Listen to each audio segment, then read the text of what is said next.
Hello. That was an abrupt stop to the music. I need to set that to fade out a bit better because that didn't sound very good at all. Hello. Here we are. And I was a bit confused when I first opened this because I thought I'd loaded the wrong one because I completely forgot what the character looked like. But here we are. Dark Souls again. And I've got a little list of things that I want to accomplish today. So hopefully we get through them. But I mean, if we don't, it doesn't really matter too much.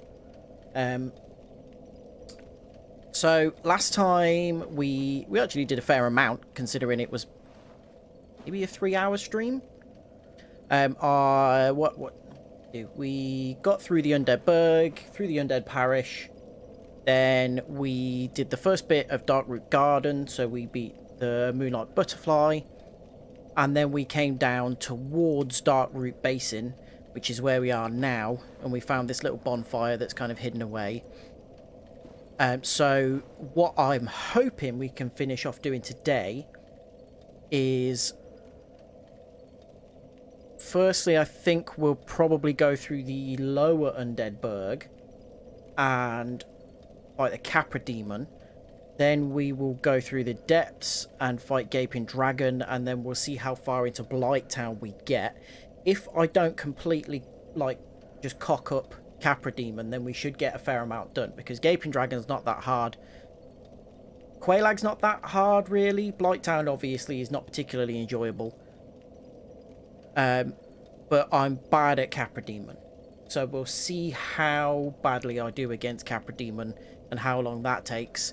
But there are loads of things to do for the trophy, so we're just kind of making our way through the game at the minute and seeing what we can get done. Oh look, there's a guy with Havel's armor, and he's got the tower shield as well, which you get off patches, so he's been doing quite a lot. So what we're going to do, first of all, I mean, we'll have a look down here, but I'm not actually going in this direction. Be wary of fall. Yes, good advice. So very easy to just run through and fall down that big pit there. Yeah, again, worth reiterating.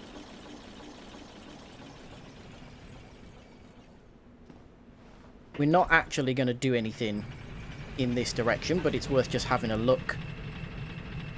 But we are going to need to come this way eventually. But it's just to pick some stuff up, so we can do it later in the game.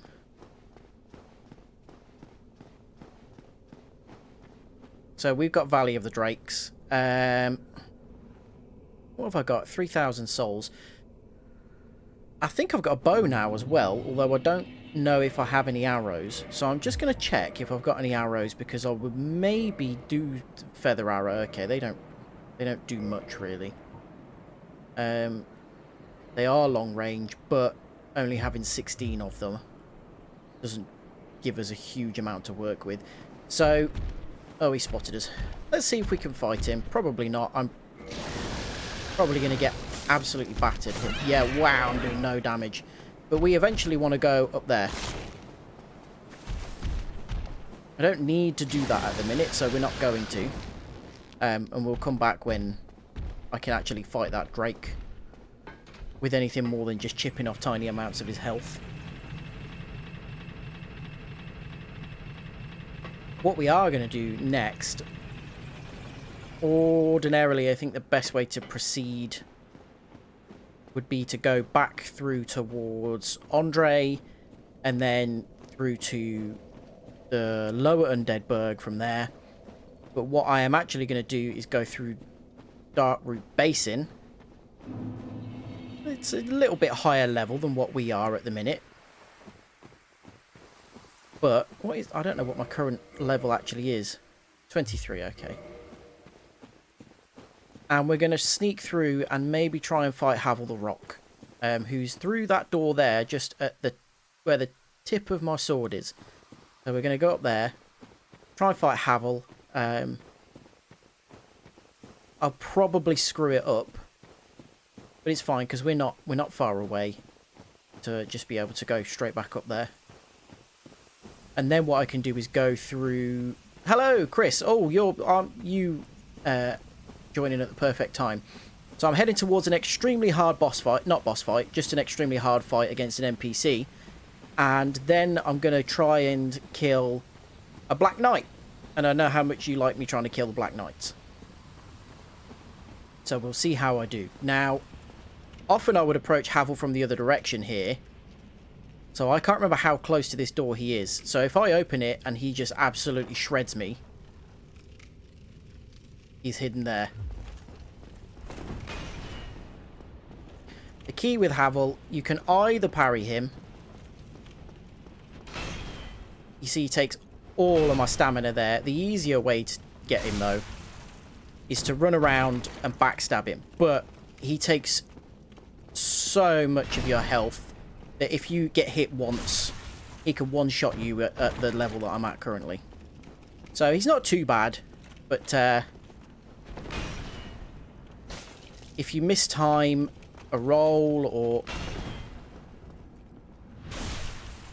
just kind of get stuck on, I know me, get stuck on the wall or something like that, then it's basically game over. Ooh, I got really lucky there. But this is quite a cool cut through because you'll see where it brings us out when we get to the top of this tower. I'm actually handling him quite well here, which doesn't always happen.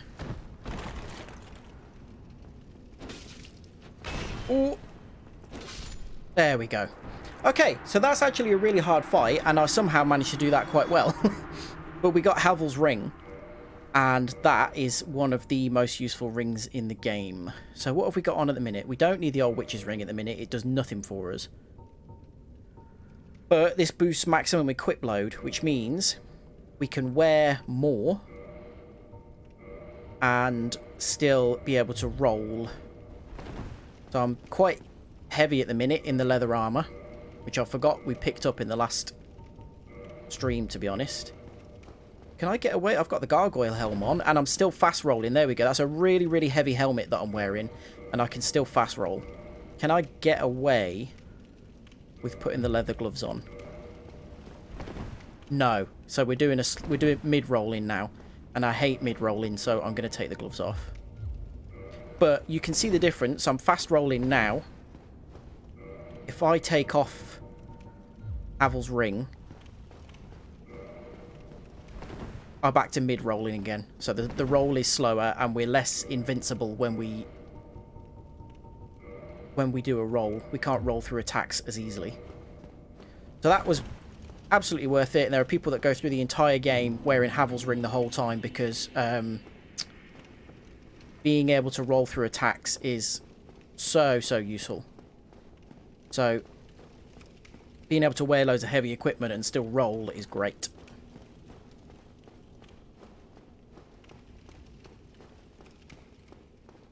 But if we come up here, we're now back out in the Undead Burg. This is the guy that kicked the flaming barrel down at us.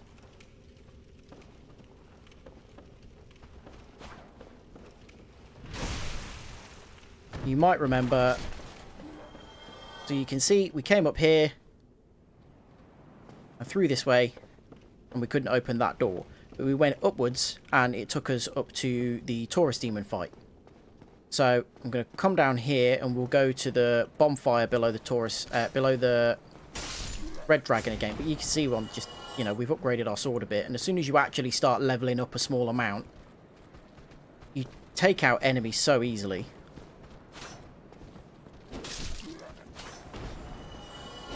Because these guys were 4 or 5 hits when we came through here the first time. And now they're all just 1 hit each. They're very easy.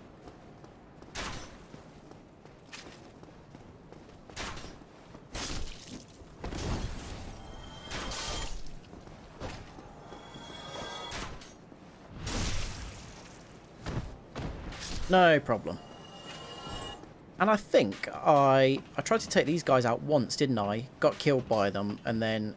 Oh no, I ran off the edge, that was it. I gave up.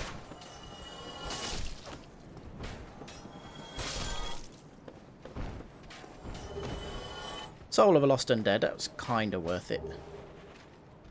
believe it or not, so this area, you can jump across there, but there's absolutely nothing there.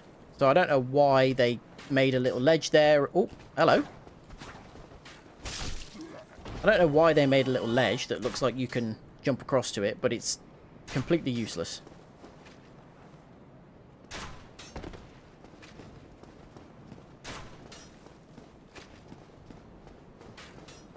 Got these guys in here who now are way easier. This gate here, we're going to open that later on in the stream, and that will open up a shortcut.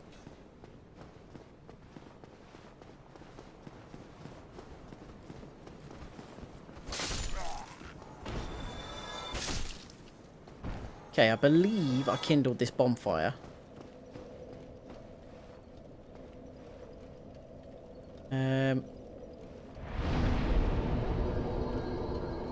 Can I level up with the amount of souls I've got now? Yes. Oh, I can get 2 levels. Fine.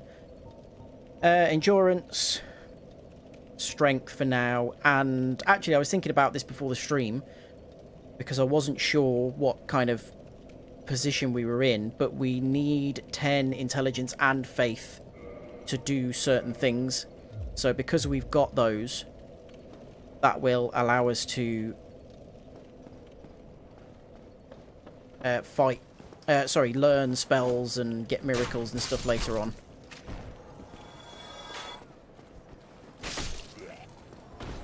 So, what I'll do first is try and find that Black Knight and fight him.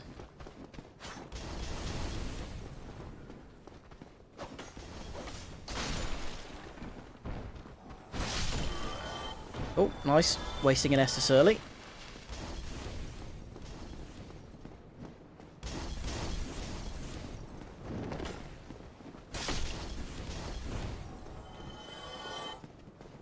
The annoying thing about this Black Knight, actually, is because he's kind of a bit hidden away.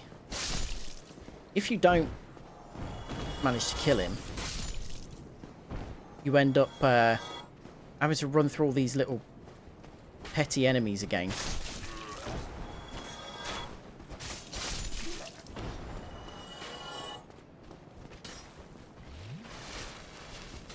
Is he running down? Yes, he is. I thought I could hear him. I didn't realise he triggered that earlier. I thought you had to get up to about here before he ran down to fight you.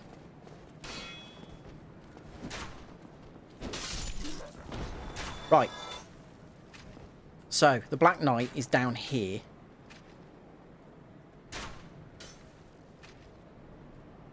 And he guards a fairly useful item. But it's not always worth coming down to get it. But however, right, good, we got the backstab on him. Actually doing decent damage to him now. The only problem with these is they're really easy to backstab. But in this corridor, obviously, it's quite difficult to circle around them.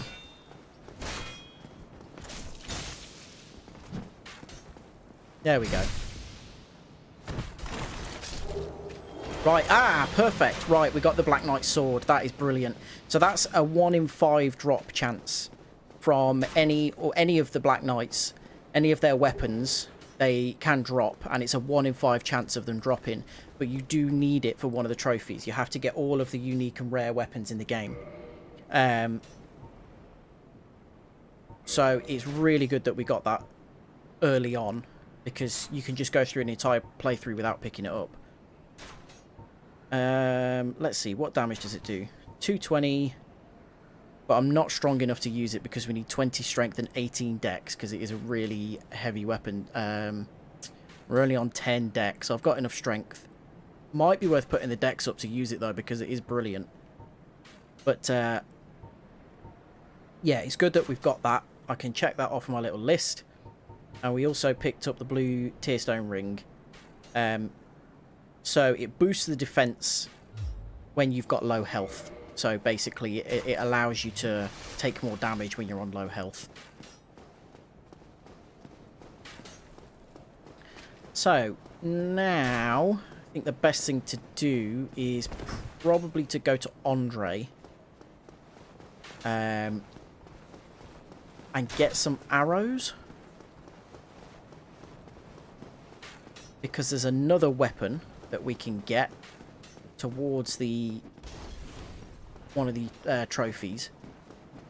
And the best way to get it is to snipe it from far away with a bow.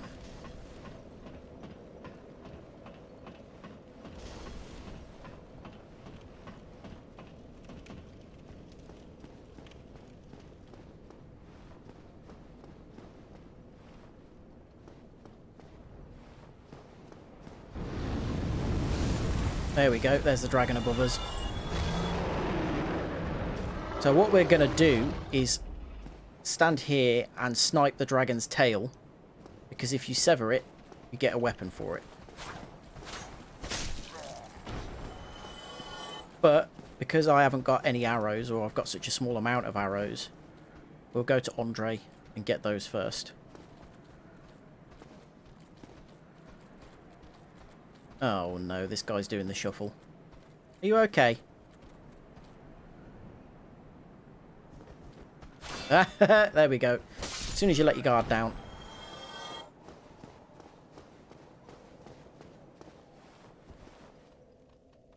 And this place is full of rats.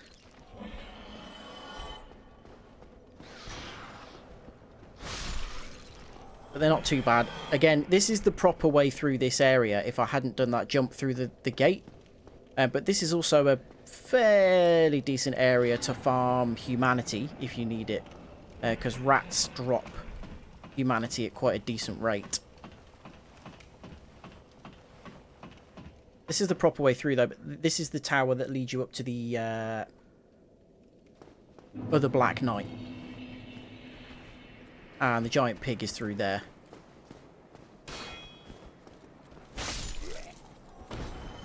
But the giant pig doesn't respawn. So if you do want to come back through this area, then you can just run straight through. The pig's not there.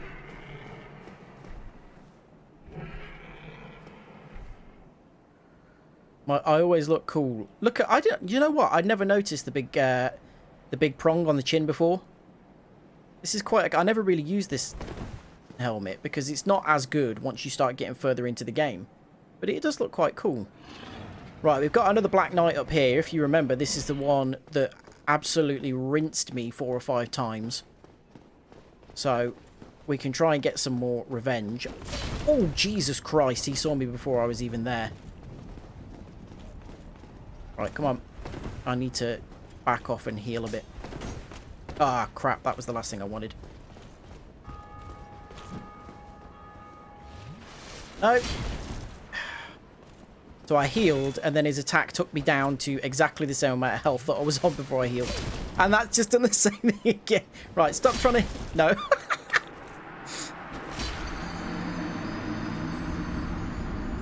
No, absolutely not. Revenge, it didn't start well and it didn't end well. Oh, I forgot to rest further in as well. Good. So we ended up down here. Right. Straight back up and then rest... rest at the bonfire that is directly below. I should have done that. I forgot that bonfire was there, though.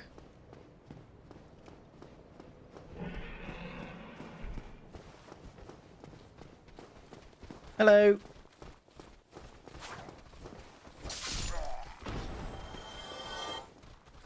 By the sounds of it, all of those undead are coming down here. I can hear their little boots. The dragon should have killed... Okay, it's fine, it's fine. They're not coming. I know, always meditate. I would have done if I'd remembered that the bonfire was actually there.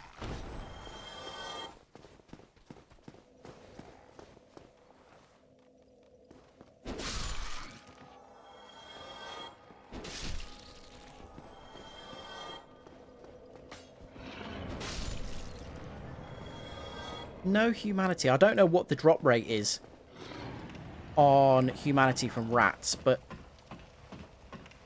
It's fair. It's decent enough to be worth farming them.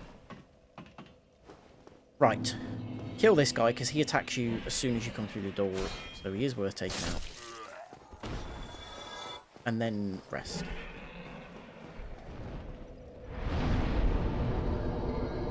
Although now, the next time... It's not going to matter too much, actually. I was going to say, if I do die again...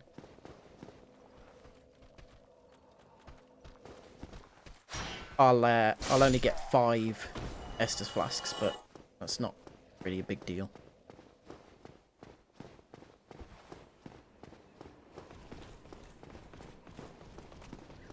Fine, he didn't get me straight away that time. Oh, Jesus.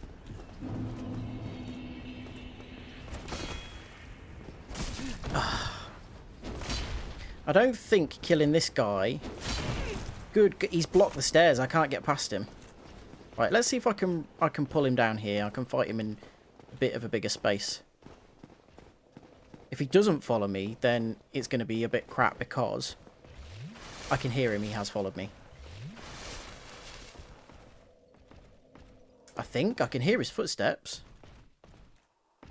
But they're quite slow, so he's going to take ages to get down here if he even is following me.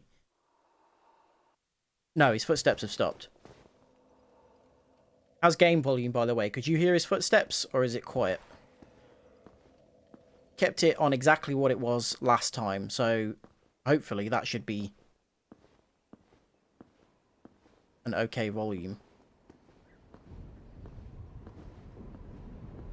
Okay, I think his footsteps were him coming back up here. Yeah, they were. No! It's that sequence. He goes straight through your shield.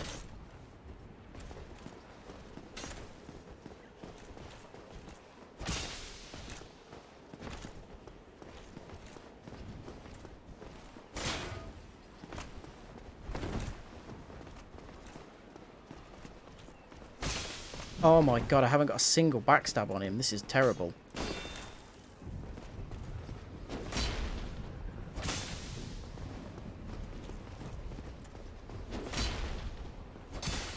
This is awful. No. No, I'm dead. Clanging fighting sounds, but not the footsteps. Okay, the footsteps are fairly quiet, so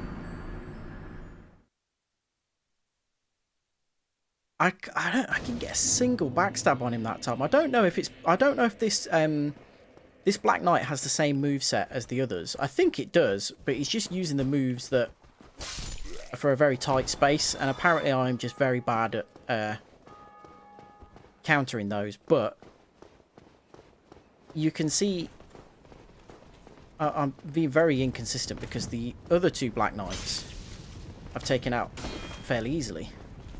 And there are lots more of them in the game that I will also take out very easily, but for some reason this one causing me problems. There we go. One bloody backstab. It gives us a chance to heal as well.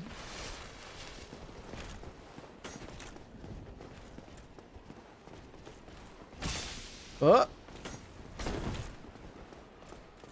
There we go. You see, as soon as you get a couple in, it's that sweep that I really struggle with. Just getting around it, and because it seems like it's coming straight and then it'll track. If you dodge to the side, it'll follow you. So if you time the roll badly, it still gets you, and I'm just really bad at rolling through it. But we got really lucky as well, because we now also have the Great Sword. So we had we got the Black Knight sword, and now we've got the Black Knight Great Sword as well, which is... They do the same damage, which seems really strange considering a Great Sword is massive. I've never noticed that before. 220 damage.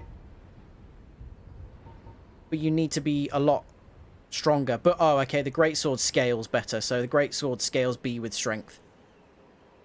So if you had high strength, the Great Sword would be better. So that's really good, because I think that means we only need the Black Knight Halberd and Shield And I think that's all of the weapons they have.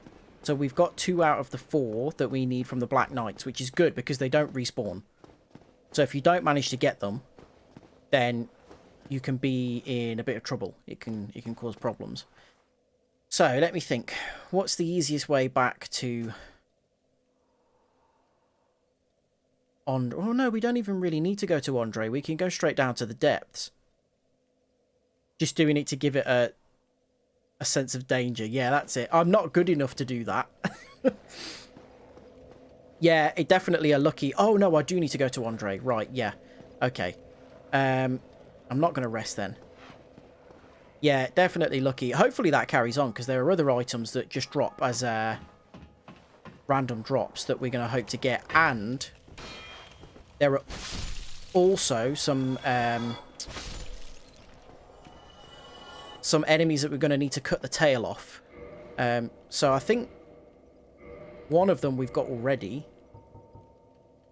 if I remember rightly from the last stream. Yeah, Gargoyle Tail Axe. So if you remember, when we fought the Bell Gargoyles, I don't even think I did it. I think it was either Solaire or what's his name, douchebag, that cut the tail, and I got the Gargoyle Tail Axe, and that's one of the special weapons that we need.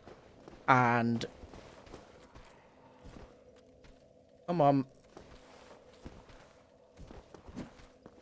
Come on. Oh, I was hoping that would work. Yeah, there's similar ones. So we need to get this dragon's tail. Oh, he's not there. He's flown off. He'll be back. So we'll need to get his tail, and then there's the gaping dragon. We need to cut his tail off. Oh wait, this is the wrong way. Yeah, the dragon's back. That's fine. Well, him killing them gave us enough souls for another level, so that's good.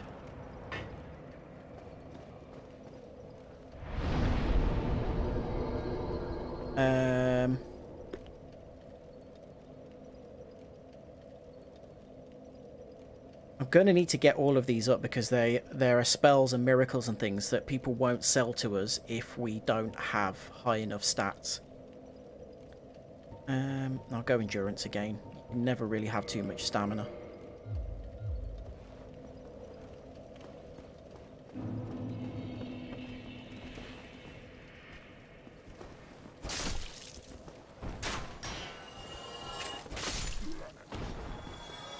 Not having any souls, actually. I've just realised the Undead Merchant is down there, and he still has a couple of bits and pieces that we could do with. But it's fine, we can come back to him later.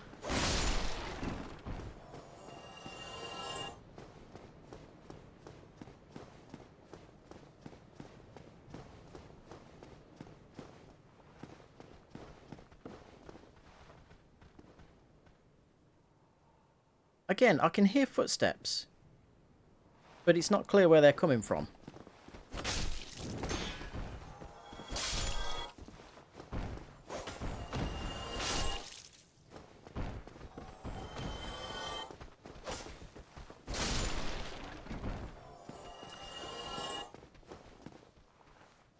Right.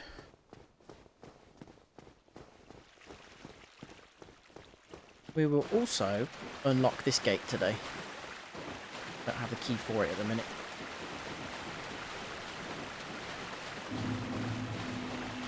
See, this guy, he sees you coming and turns around. There's definitely something wrong with his AI, and it has always been that way since the first version of the game released.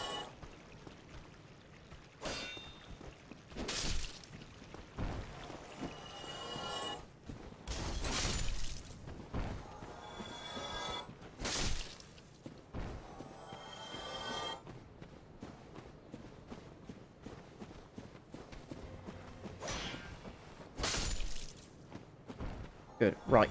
This is the quickest way back up to Andre. And what have we got? 1,000 souls. So we should be able to get a good amount of arrows from him.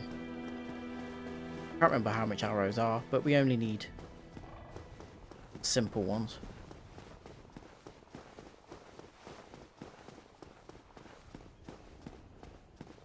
isn't the most interesting kind of bit of the game, which running back and forth to buy arrows and chip away enemy health slowly and things like that. But now that I've decided I want to get the trophy, there's going to be some tedious things. There are going to be a lot of instances of me farming as well, where I just try and get just kill the same enemies over and over again to try and get them to drop particular items. But when I need to do that, I'm not gonna do it on a stream, because some of them, like, they've got really low drop rates. Like there's one area where I'm gonna need some items that have got like a 3% drop rate, and there's only 4 of them, so you just have to kill all 4, see if you get those items, and then rest at the bonfire again to resurrect the enemies, and just keep doing that over and over again. So I'm not going to do that on stream, because that's going to be really boring. Luckily, like, there are some items that could increase your discovery rate. So there's like a ring that increases it, like makes it 3 times better or something. But that's still only if you've got an enemy that's dropping something at a rate of 3%, then you're still only pushing it up to 9% chance each time you kill an enemy of them dropping it. So it's still not exactly great. Hello. Well, hello again. You seem to be doing all right. How would you know? Anything? What do I want? Purchase items, arrows. How much are standard arrows? 10. So this might seem excessive, but I am going to get 143 of them. Just out of interest.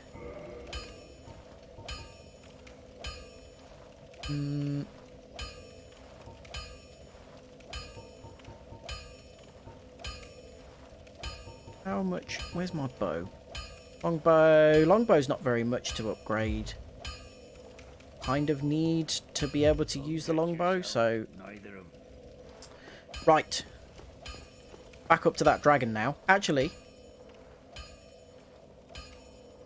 that was the last place I rested, wasn't it? So I can just homeward bone back there.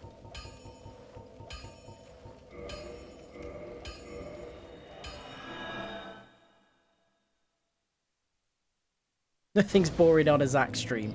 I appreciate that. I think maybe you might change your tune when I'm just killing the same 4 little weak enemies over and over again. You might actually, yeah, decide otherwise when it gets to the point where I'm just getting absolutely battered by Capra Demon loads later on. Oh my, you're kidding me. I didn't even think of that. What are the stat requirements for the longbow? I need 14 dex and I'm on 10. Right, okay. So, we're not doing this right now. Because 4 levels is what? At this point, that's about 16,000 souls. So I'm not going and farming 16,000 souls now because it's not going to be entertaining. So I'll come back and get this weapon later on because it's not going anywhere. So I'll put the Pyromancy Flame back on, and then what we will do... To get where we need to go, I need to come up here. I'll tell you what I'm going to do. I've got no souls at the minute. I'm going to have one go at actually cutting the dragon's tail off with my sword, which I never normally do because it can be quite difficult. In fact, have I got gold pine resin? Let's see. If I put that on as well, that will... Don't think I have. No. Oh, he's coming down. Right, okay. So we can have a go at cutting the tail like this.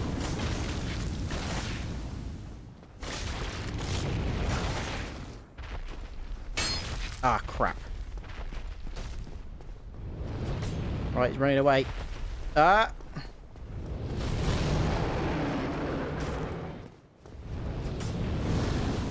No. We've done damage to the tail, which is good, but...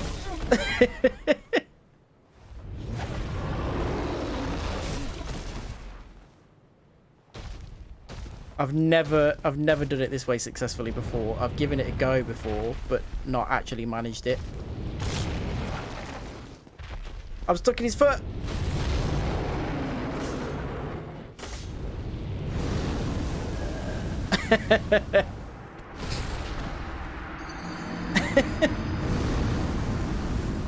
You can do it, but it takes a fair amount of damage, and I think that there's a limit to how far up its tail you need to cut.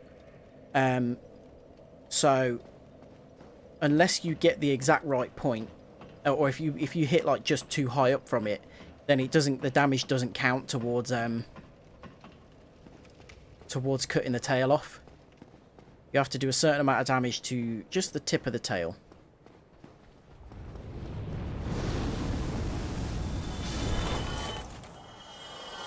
Okay, so we do want him to come down purely because...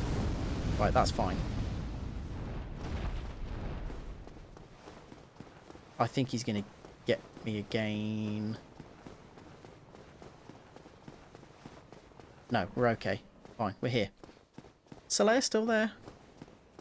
Yeah, still gazing at the sun. His questline will move on later on.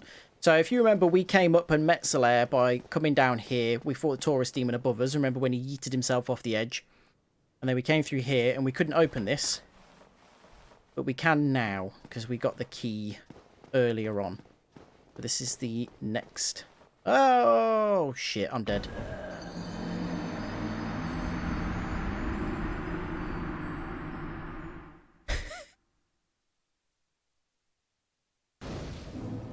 It's absolutely the most common death in Dark Souls, I would say. Probably after Ornstein and Smough, the next most common cause of death is stupid falls off of ledges.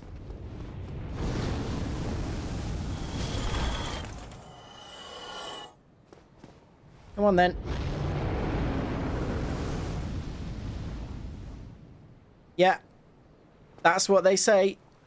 Gravity is the toughest enemy in Dark Souls. Gravity is the final boss. Right, we might be able to get to the end now. Oh, no, thank you. All I need to do is get through here. Fine, there we go. And then remember that there's actually a ladder there at this massive drop. Right, I'm going to heal. Not that it'll do anything, because I'll, you know, die if I fall anyway.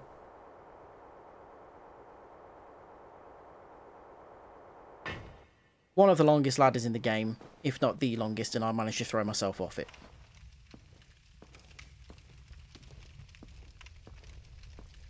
Right, first things first.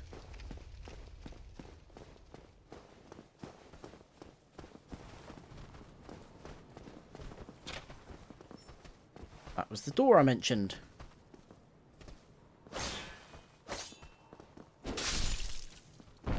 So, see where we are now?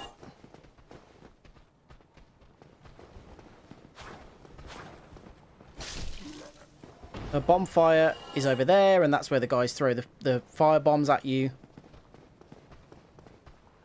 So, oh, hello. You don't normally come through. So we've opened ourselves a nice little shortcut there.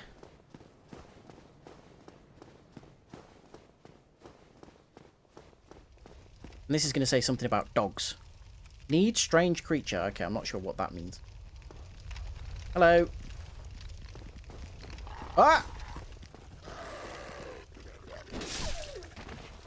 Right, there's another one. Normally follows that one up. What I have just remembered to do... yeah, okay, camera auto wall recovery off. That means that... Jesus Christ!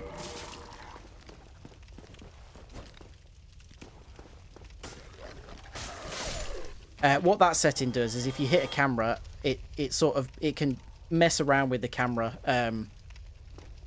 as a means of trying to reset the camera back to the correct place, but sometimes it just causes more annoyance than help.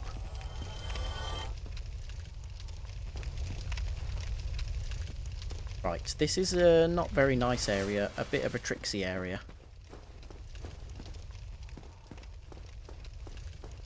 Somebody, please let me out of here.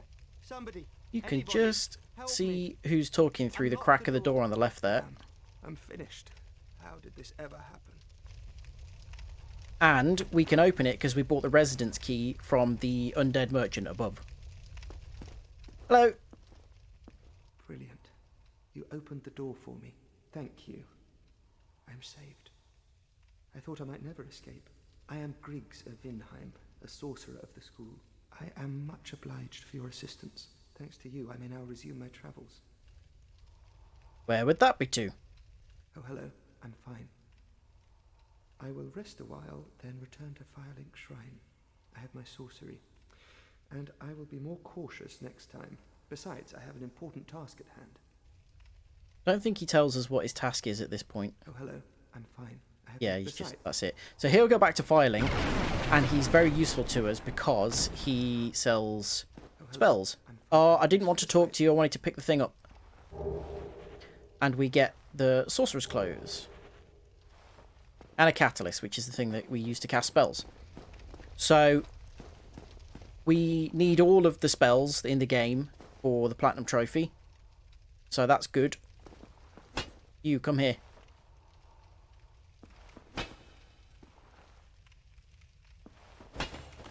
What? Or you. That'll do. These enemies are the worst because they have an attack that causes absolutely massive amounts of stun damage.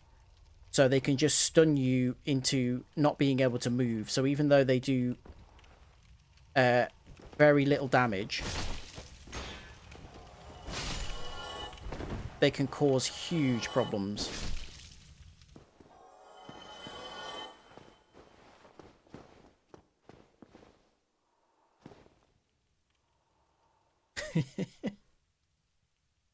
Right, they're not going to trigger at this distance.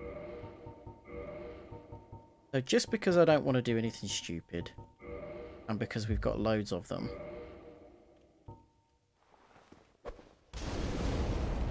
I'm just going to do that. Because we get 20 humanities here off this corpse, which is a woman's corpse. I believe every instance of twin humanities in the game comes off a female corpse. I think is kind of a suggestion that women have a sort of greater sense of humanity. I don't know. Right, I don't know how far. That's correct. I don't know how far we have to go here for this to trigger. Oh, there we go. See what that is in a second.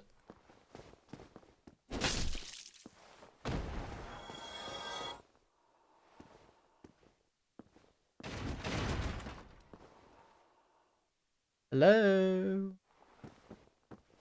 There we go. So yeah, there's a trap there. All those doors spring open, but you can just stab them through the door.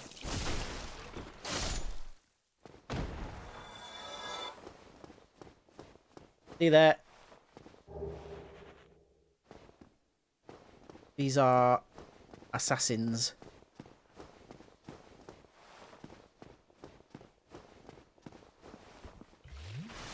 But yeah, they are a pain when there are loads of them together because they are very, very quick and they jump around a lot and they're really hard to get in behind.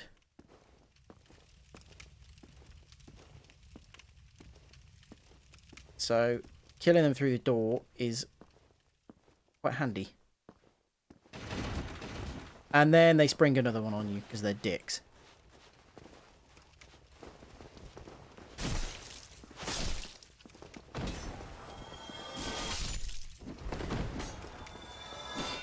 Luckily, they don't have very good poise. So you can hit them. Oh, God. Come on. Right, good. The dogs are just as annoying because they're quick as well. Right, good. They can do a grab attack, though, which I think is an attack from behind, where they jump up onto your shoulders and, like stab you in the neck, which is a really annoying attack. Ah, oh, I thought there was another one. I think there might be one more, but I don't think he triggers until you're further down. So that's the black leather, which is better than what we are currently wearing, I believe, but I think it's slightly heavier as well. So weight 4.7. Oh, it's lighter. Okay. Ah, but the defense is not as good. I think I'm probably going to put it on anyway. I think with it being a bit lighter, that means that we can still fast roll with the gloves on. Yes, we can.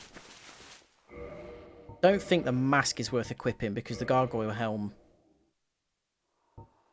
has way better defense. Yeah, it's fine. We'll keep that on. So, here is the boss door. I am not going into the boss door, because we want to unlock another shortcut, because I will inevitably die to this boss several times.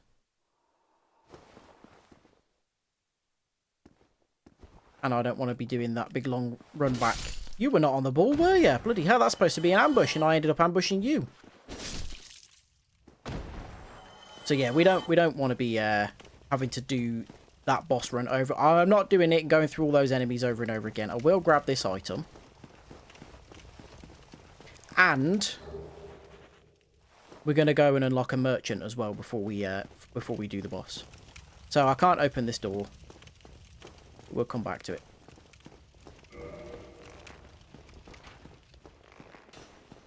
I find it weird coming through this area that they bother putting this little pleb enemy here. Like, it just feels a bit pointless. I know it's supposed to be probably to catch you out, because the only way that you can come through this area the first time is to come up from below. So probably, you know, you get hit by an arrow and you're like, oh, there's an enemy there. But I don't know why they put that little crappy enemy in particular. It's a nuisance. Very easy to accidentally attack this NPC if you just run around the corner and see that face. You still have your senses about you. Then why won't you buy some of my moss? I need your souls.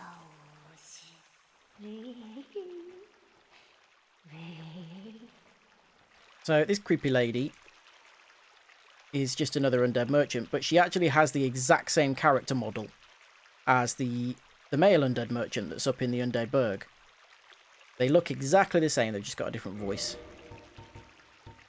But she sells all manner of useful things. In particular, purging stones, because when you get cursed, it permanently halves your health. Unless you use a purging stone. Prism stones are always fun. We don't really need anything from her at this point. She's got charcoal pine resin, which is really strong. Poison throwing knives, all sorts of useful stuff. I might just get a couple of charcoal pine resin.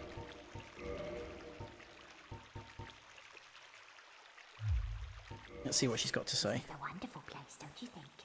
We have water, moss, moisture, these nice iron bars. I like it here, I really do. Nothing good ever happened to me in life, but now that I'm undead, I've never been happier. Well, that's quite nice, really. She feels nice and safe. You've come to this land at a bad time. There are nothing but hollows in these parts. Save for me, of course. You're undead too, aren't you? You be careful then. It's nice having a little shop's given her purpose. She's nice to us as well because we bought some stuff off her. She'd tell us to go away and tell us we were useless if we hadn't. But, you know, the whole point of the mechanic of, like, people going hollow is that when they lose purpose, they go hollow and just become mad and they attack everything. And obviously that's sad. But she's still got purpose. Because she's got her little shop. And her life is nicer now than it was when she was alive, which is pretty pathetic. But at least she's happy. So yeah, we've unlocked a nice shortcut back to Firelink Shrine now, which means we haven't got to go through a load of annoying thief enemies. if we die to the boss, we just gotta go past these little scrubs instead, which is a lot easier. And I will rest at the shrine because that'll give me 10 Estus. I'm only on 6 at the minute. I needn't actually rest. I could just go and take the boss now that we've unlocked the gate, but having the extra Estus is going to be really helpful. Nothing I can do of any use. There's no point in me reversing Hollowing either.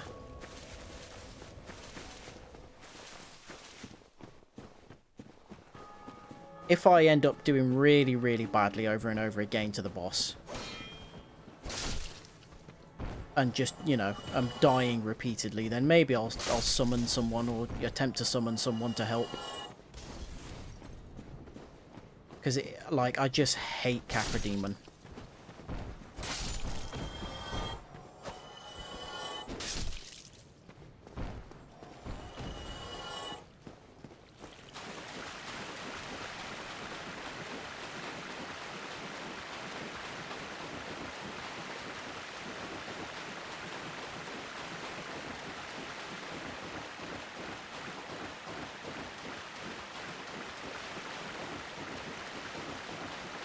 Alright, love. Sorry, I didn't mean to jump at you there. That was a bit intimidating. I just pressed the wrong button.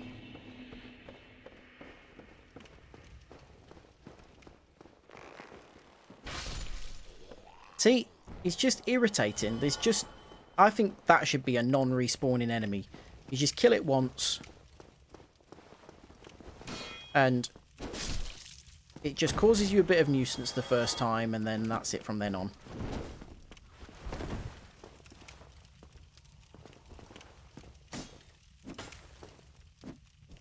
These will actually drop their armor, and also I think their little dagger and shield as well, but I don't know. The drop rates on them are not that high.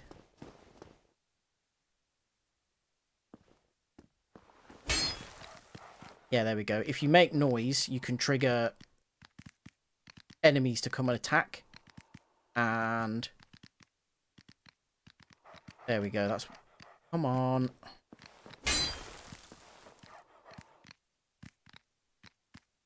Come on. There we go. These are the only annoying bit of this boss run. Going back and forth to them is a big pain in the backside. Right, here we go. Ready for me to get absolutely wrecked.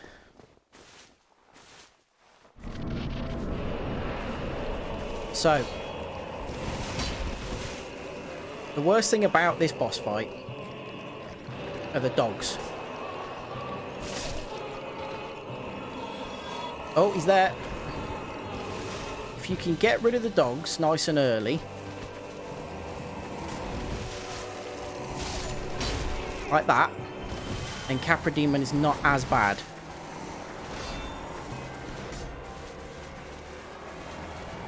Particularly because you can keep using this staircase.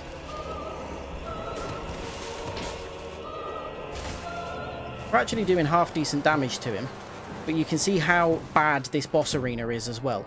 It's so tight.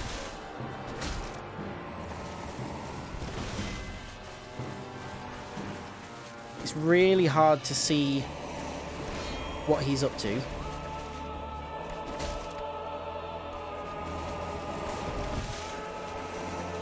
And really hard to get a good angle on him.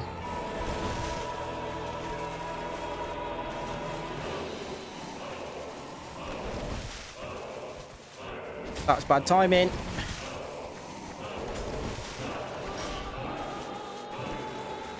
See how jittery the camera is? It's really irritating.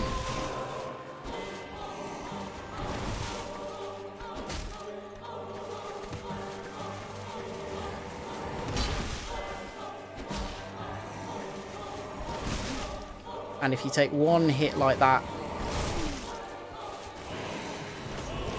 you can be in big trouble. See how low my health is? He hits quite hard. His hit points are not that high.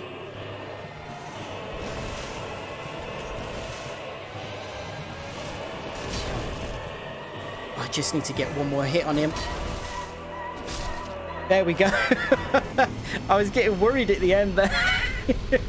I kept taking those hits. Okay, good. And you might have seen there, the thing that we got from him was the key to the depths. So what that was, if you remember when we came down here the first time, there was that door. I know, but if I hadn't unlocked the shortcut, I would have died over and over again. I had the shortcut and it made me feel a bit more at ease, so I did it first time. It's just so irritating because the problem with Capra Demon is it's not that hard to fight. Like, if that enemy was in a sort of bigger area or whatever, it wouldn't be difficult at all. But the dogs, they just hit you so quickly that they can stun you, and you see that he didn't have that much health. Like, I was taking a lot of damage off of doing a lot of damage to him with every hit, but he also hits quite hard as well. So if you come down here and the dogs, you know, get you a few times, and then you just get hit a couple of times by the boss, then you're pretty much done. So it can be really easy for it to just be like quickly over and that's it, you're done. And it can get really frustrating because of that. Can't remember if there are items in here, but yeah, I'm the best player on YouTube. I'm gonna take that confidence through life.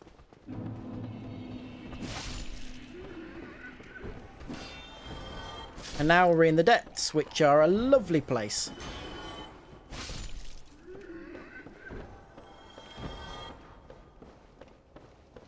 So, what time are we on? 8. We've made decent progress. I was messing around a bit at the beginning, but we're doing alright. So, we've got a fair few of these, again, annoying little enemies down here, but the ones with the torches can be actually a genuine pain.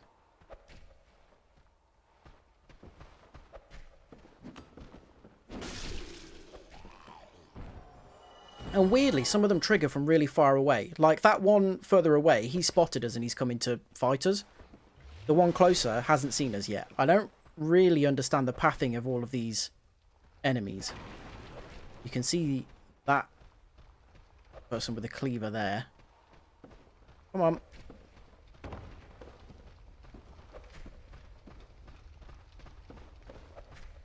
But that jump that they do is... There we go. Really, really tricky if you get hit by it. There she is. Here's a she. Oh god, she spotted her. She's coming. Right, I need to take these little enemies out quickly because as soon as she gets up to us, we're going to be in trouble if we're swarmed by both her and little enemies. These big demon butcher type are not very nice. There we go. But they're fairly easy to backstab.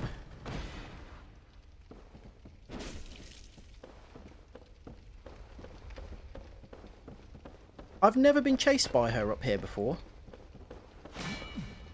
I didn't realise she would even follow this far. As far as I'm aware, she doesn't respawn.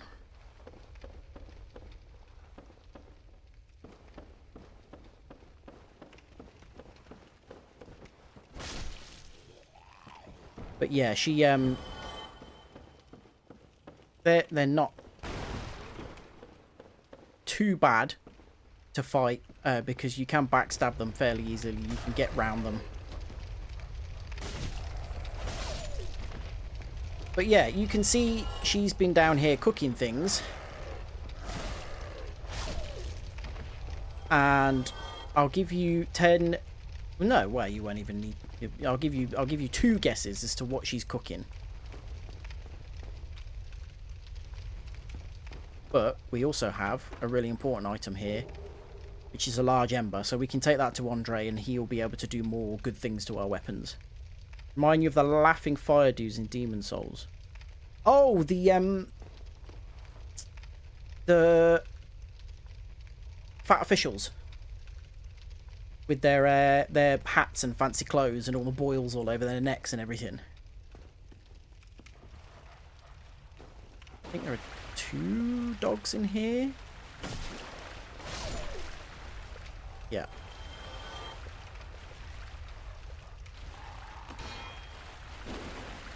Camera's doing annoying things.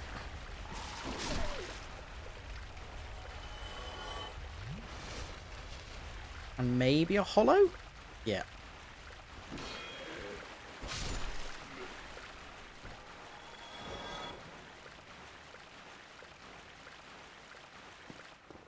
What advice do we have here? Amazing item ahead. That's kind of true.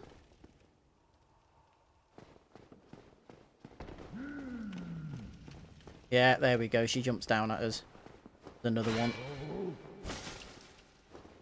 I like how they've seemingly got like a little uniform, given that they're wearing exactly the same thing.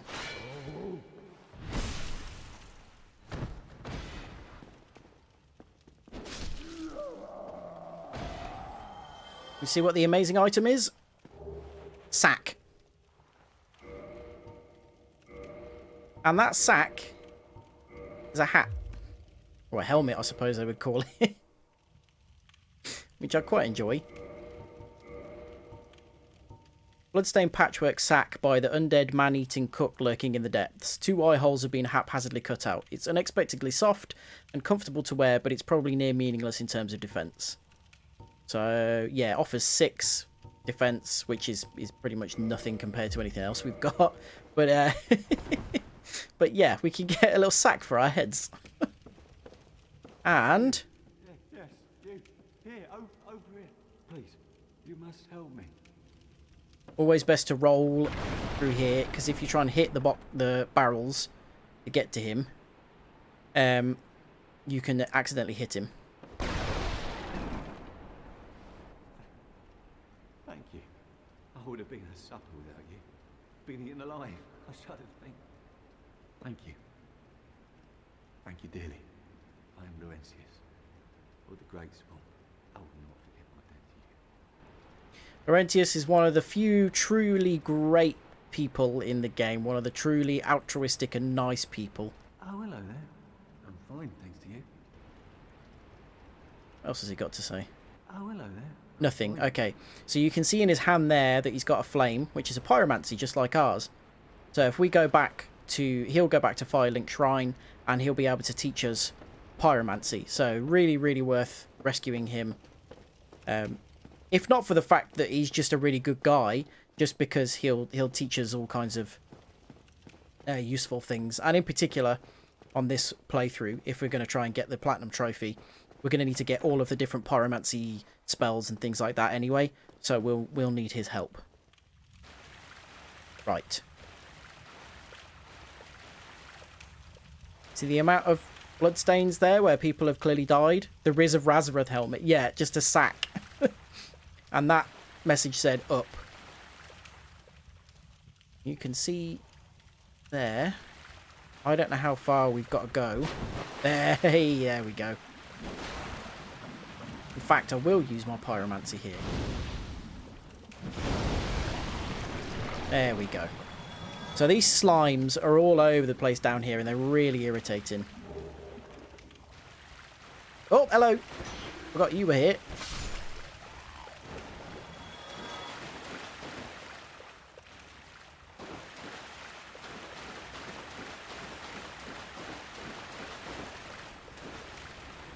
You can see they're all over the ceiling. The best thing to do here, they drop down just in front of you, and you can see they actually do not take a lot of damage just from swords, which I suppose makes sense, given that, you know, it's a blob. It's probably just forming fairly easily around the sword.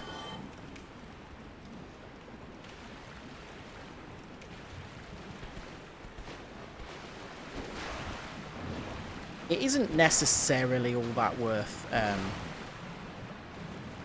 taking all of these things out at this point, but they can drop some relatively useful resources. So I'll take them all out this once, and then... Oh, yeah, I can, but I've only got 7 uses of Fireball, which is... Actually, that would be enough to take out all of them.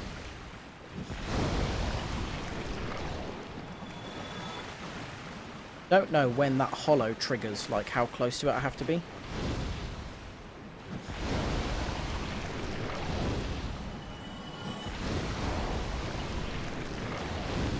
It doesn't throw very far, actually, Fireball.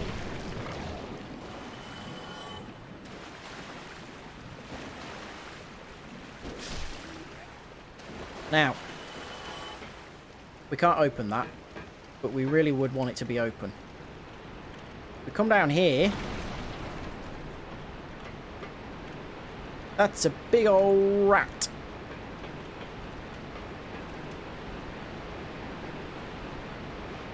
And there's a load of rats. So there's a lot going on in here. I don't know if these all attack. I think they run away initially, and then if you go towards them, they attack. There's also a ladder here. This place is just a maze. It's ridiculous. But we can't open that from this side, so we can't go that way. So it's been a long time since we rested at a bonfire. So we really could do with a bonfire.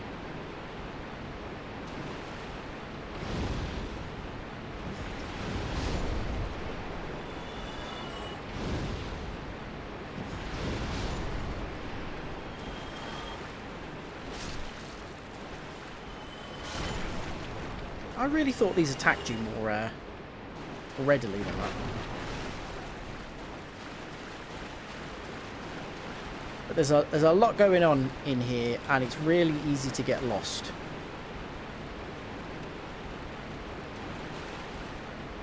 Try yeah, that wasn't very helpful advice.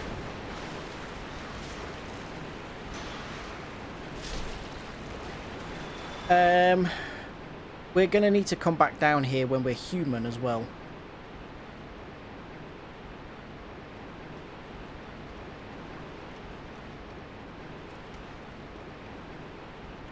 Again, rats everywhere. They're not hard to kill. However, when there are a lot of them in a small area, they will gang up on you very easily. So... Flying rats, apparently. So, yeah, there's the big rat again. And we've got the sewer chamber key. Hello. Which is very useful. And we can go through this way, which is kind of the normal way. But we have, again, like, ridiculously careful coming through. This is not a boss. So it's fine.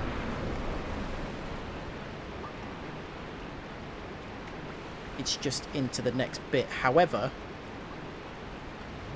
there is an enemy down here that we very much want to take care of. The Sharp.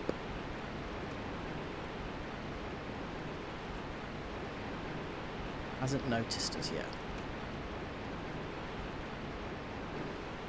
If I can get the rats to notice me first, that's better.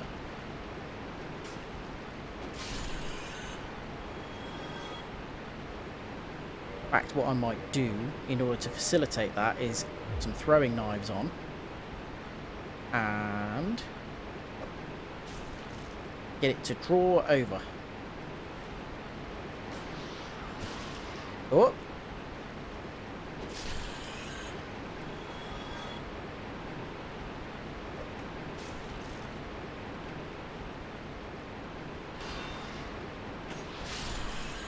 Right, good. So, the reason we did that, to try and take them out first, is because this guy is now here.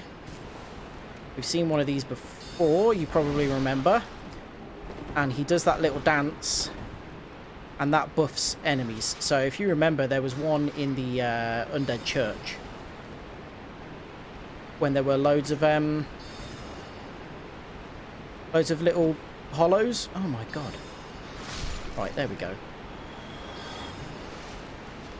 And he buffed all those little undead hollows to make them a bit stronger.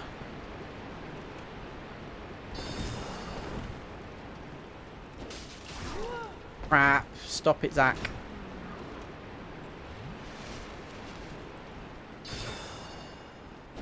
Right, there we go. So, he does not respawn, just like the one in the Undead Church. But this below us is the boss arena. And if we don't come and take this guy out, he will just continually throw spells at us while we're trying to fight the boss. So you absolutely have to get rid of him, otherwise he causes you massive problems.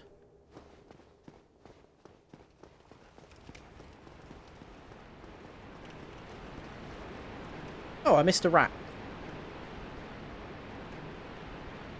Ah, see? He's going to run away because he's trying to lead us into a trap. Remember, that's always the rule. If an enemy's running away from you, it's suspicious. There's another rat there.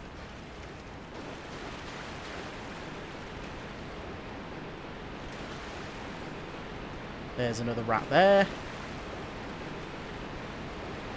You've got to be careful because he's just ran straight forwards there, but there's actually a big hole in the ground.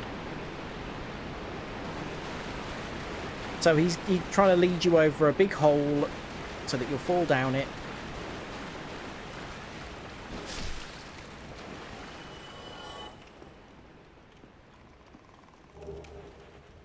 I can't remember what's around here.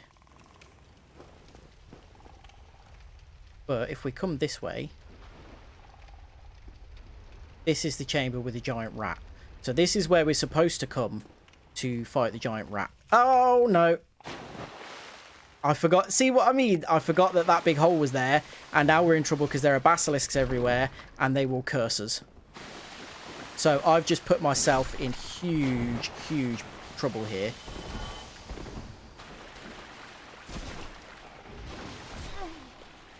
Jump, jump, jump, jump.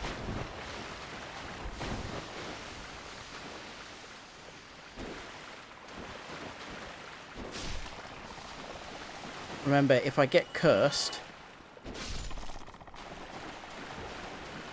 it kills me instantly and reduces my health by 50% permanently until I get rid of the curse.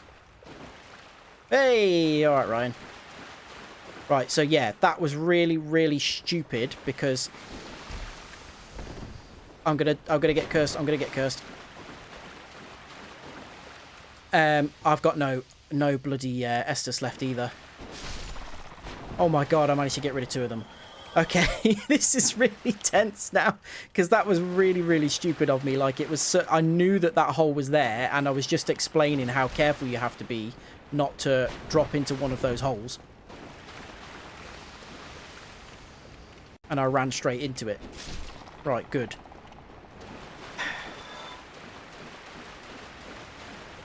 Right, I'm so tense now because it's been so long since I've stopped at a bonfire. Ring of the Evil Eye is an absolutely stupid thing. So... oh no, I'm thinking of a different ring. Ring of the Evil Eye is actually quite good. When you kill something, you take HP from it. So every time you kill something, it heals you slightly. You see there's another hole up here that you can fall through quite easily. That one's enormous though, so you see it pretty easily. But now we've got to work our way back up, and they are not the only basilisks there. You see here? That's the hole there. That's fine. They are not the only basilisks. So look, you can see more of them there, but I am not going to go for those ones yet. I'm going to go back in this direction.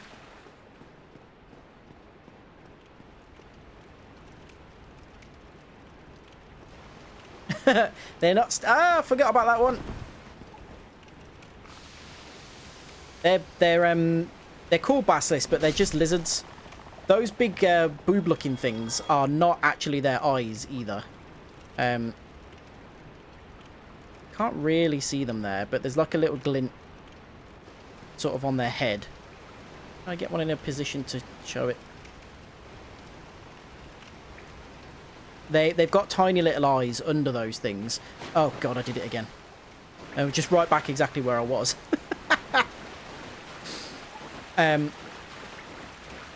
Yeah, they're... Oh, what am I doing? They've got tiny little eyes under those big blobs. But yeah, if you get cursed, you're in big trouble. Like one-on-one, they're fine. They're not difficult to fight, but I tried to sprint there. I can't even remember what that item is and whether it's worth getting. Lizards cursing you is completely normal. What are you talking about? It's the smoke that they breathe at you. Right, practice, practice, practice. There we go. Humanity, it was kind of worth it. Yeah, every item's worth getting. It is, I mean, kind of. Every item's worth getting at some point. That's what I would say. Right, I want to see if I can draw these over one by one, because I've got no Estus, and I really... We're at a decent point here. I really don't want to die now. I've got 16,000 souls as well. Jesus Christ. See, they die in one hit, but that curse build-up is huge.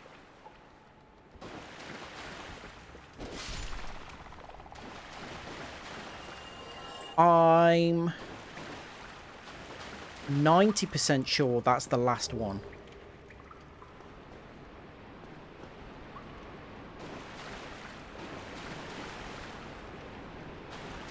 This is what happens if you get cursed. You turn into one of these. I was 90% wrong.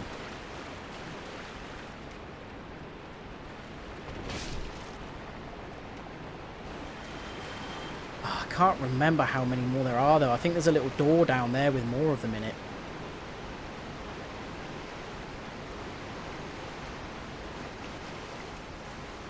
Are they in here? Behind here? No. Right, so we're back to rats, which is fine-ish. If I'm not an idiot. Oh god, they're behind me! How did that get behind me? I swear it couldn't get up the stairs.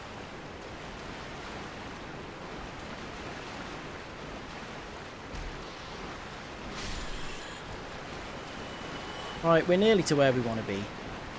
But yeah, we completely got caught in the trap that the game set for us.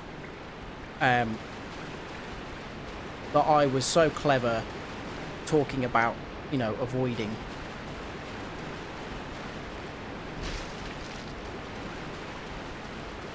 If we are in human form, there is an enemy that will invade us when we walk past this bit. And I don't think he carries anything that we need, say. But I'm going to do it anyway because it's interesting and he has items that would be cool for us to pick up. Right, we're now all the way through. Circle back round to the area that we were in previously. So if I go up here...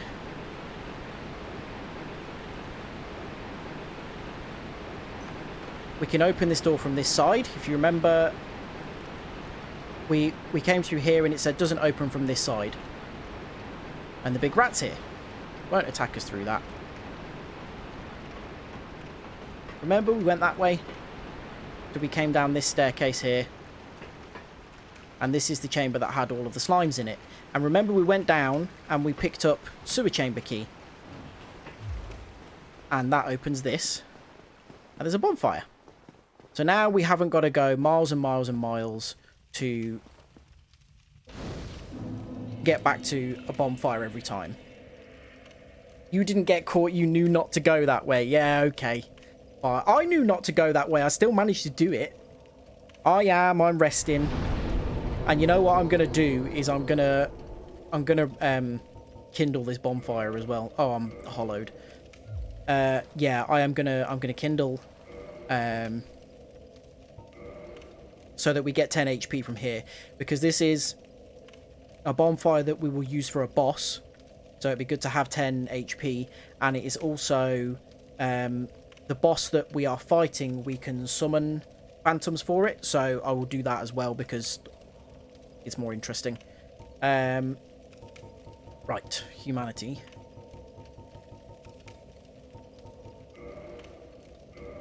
Just use one.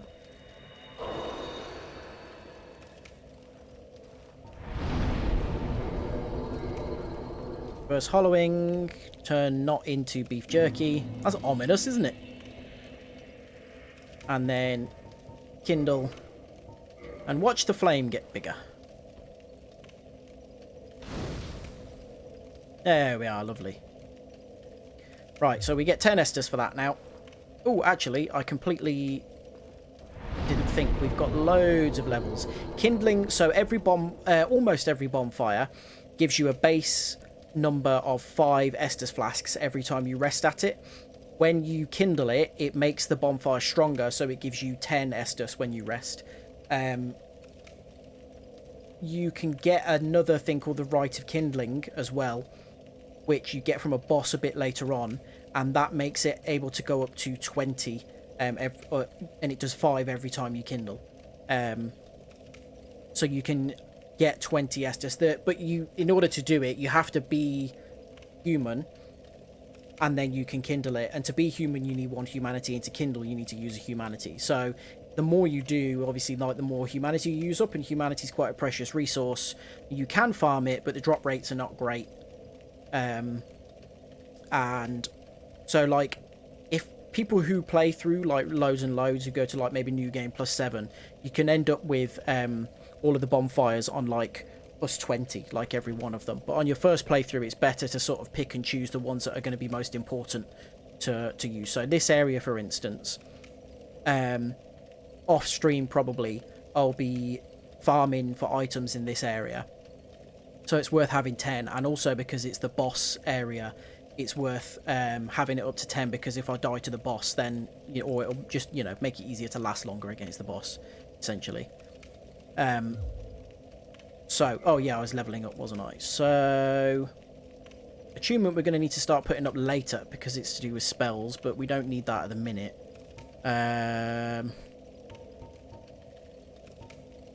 Resistance is useless. If you ever play Dark Souls, don't level resistance. I'll go 1 up with Dex, actually, 1 strength, and then I'll go Vitality as well, and then we're done for now. Dexterity, I purely leveling up Dexterity because it would be nice to be able to use the Black Knight sword.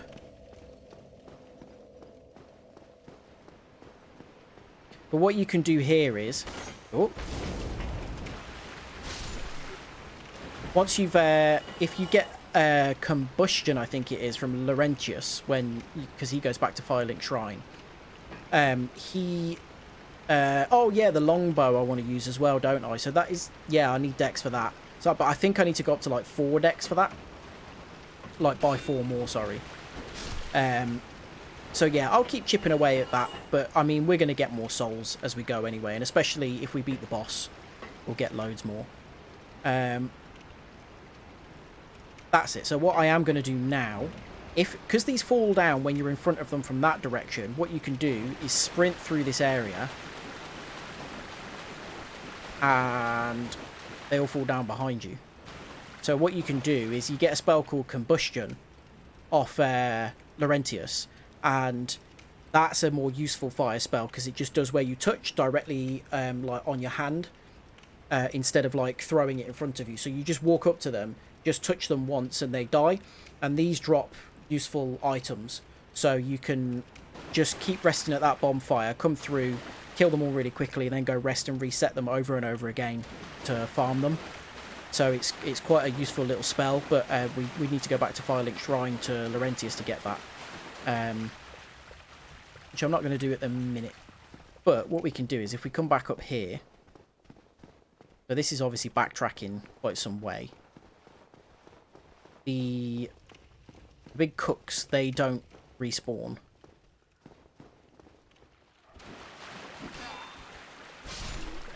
But if we... I don't know, you have to be quite close to the dogs for them to trigger, but I don't want them to aggro at the same time. Okay, fine, that one's first.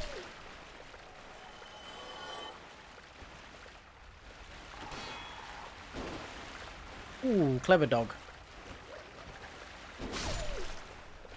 Yes, when I beat it, but I will beat it in this stream. It's not too bad a boss. It's a bit annoying. Oh yeah, that dog doesn't respawn either, the one that stops here. So, what you can actually do, this is where the cook was stood, and she was chopping here. I alerted him? No. Down here is where she throws all the offcuts, as you can see by the corpses. And now we are above the giant rat. So the giant rat is giant because it's been eating people that she's been throwing down here when she's done harvesting the meat off them. So isn't that lovely? But this is a complete shortcut. If you remember, we took us ages to get round. We came out of that little archway there, and we had to go all the way around, all through all those basilisks and everything, and they were causing us massive problems. And even I knew they were there, I knew how to take care of them, and I still nearly got killed by them. If you find that little shortcut, you can avoid that entire area. But what we can do now with this here is do a plunging attack, and it's dead in one. If we'd had to come and fight that, it's quite difficult to fight in this area, and we get humanity from it. And remember, humanity is mostly picked up from humans, but the fact that the rat has been eating so many humans means that it's carrying a humanity on it. So we come up here. Remember, we came up there and you get back through that way, but what we can actually do takes no yeah, exactly. It fucks you up. What you can actually do, as long as you are over to the far left here, slide down, and we're back at this bit where we were before.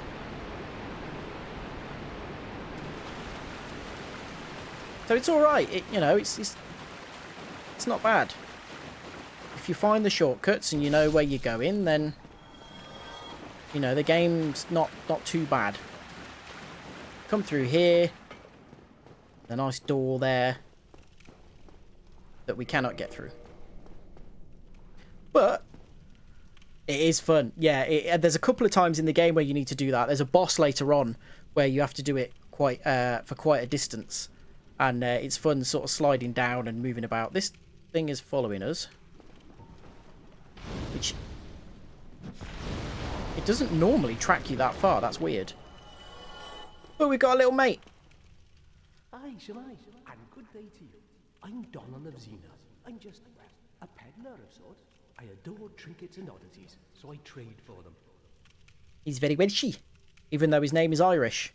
So, you know, it's a game made by Japanese people, so they probably just sort of got their British backgrounds mixed up. But he's a nice guy. Sells gold pine resin, which is very useful. I'm going to get 2 of those. Don't think has anything else that we desperately need. Bottomless box is not... you can just file stuff away in your inventory, but you can carry like loads of stuff anyway, so it doesn't really matter. Sells crystal items, which are quite powerful, but once they break, they're broken forever. You can't repair them. And he sells arrows and all sorts of stuff, but he's got his own armor, which is pretty cool. I really like this stuff. And later on, he will move to a different area, and he will sell us boss armor for every boss that we beat. Every boss that we beat that wears armor. Well, I'm certain we will make a good trade eventually, so I am willing to share some tips. If you see kindling in the catacombs, use divine weapons. That will repel the reassembling skeletons. So because we bought something from him that was I have this funny, and we'll make another. He's willing to talk to us. He's willing to give us some tips. If you don't, he's just like, oh yeah, all right, see you later, have fun. But yeah, we bought something from him, so he likes us, so he gave us a tip, and it was a good one. If you go into the catacombs, there are skeletons. We saw some of the skeletons at the graveyard, and if you kill them... Oh! Don't kill me, please. Please don't kill me. I'm an idiot, because that rat is specifically leading you to that slime.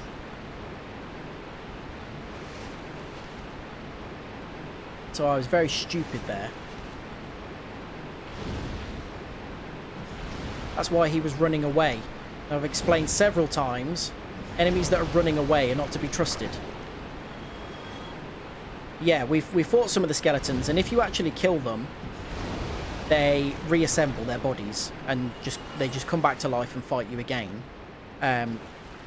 Which is obviously very irritating, unless you kill the necromancer that is resurrecting them, and then they die permanently. But if you use a divine weapon, then they won't keep resurrecting, so they're a lot easier to face in those areas. You're irritating me now. I know, utter plonker. Right, this guy's backing off. But what we want is here. I think it's just after we go past this point. Since I'm in human form, I'm not sure how far I have to go. Oh shit, he's... Well, we can fight one basilisk, that's fine. Yeah, right, there we go. Dark Knight Spirit Kirk. So Kirk, yeah, there we go. He's not that hard. However, his armor is really interesting because you might have seen he was rolling quite a lot. His armor's got spikes all over it, and if he rolls into you successfully with it, it does damage to you because of all the spikes on his armor. He's not that hard. I think there are 3 places in the game where he invades. You have to be human for him to invade. And if you... Is it 3? It's 2 or 3. And if you kill him at all of those points, then he drops the armor and shield and sword, I think. Some of his items, anyway. So it's worth taking him on.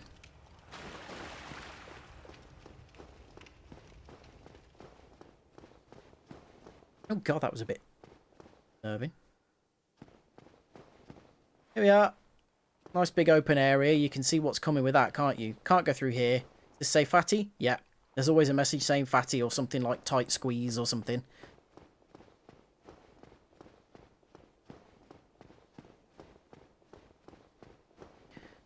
Got stairs down there going into that big open room that definitely doesn't look suspicious.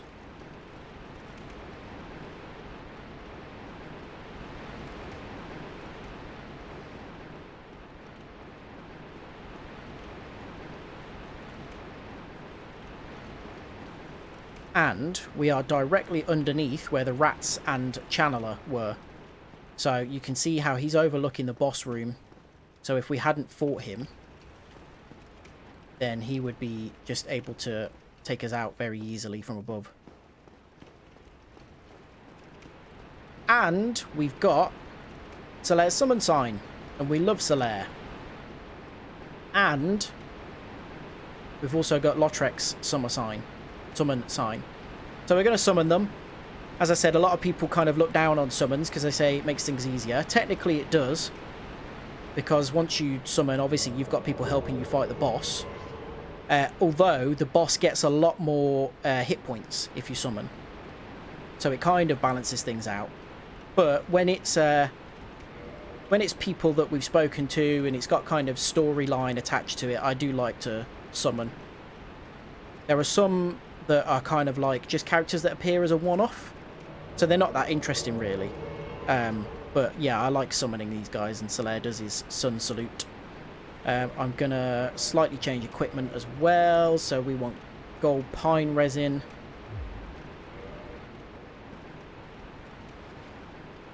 And I'm going to use that now.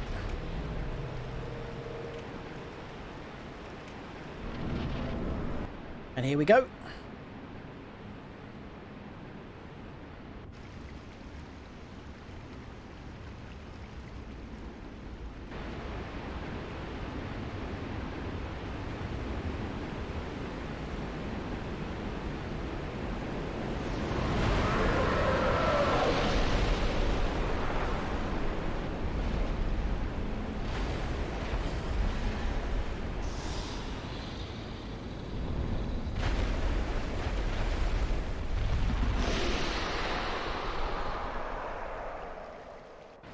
Now, the thing with Gaping Dragon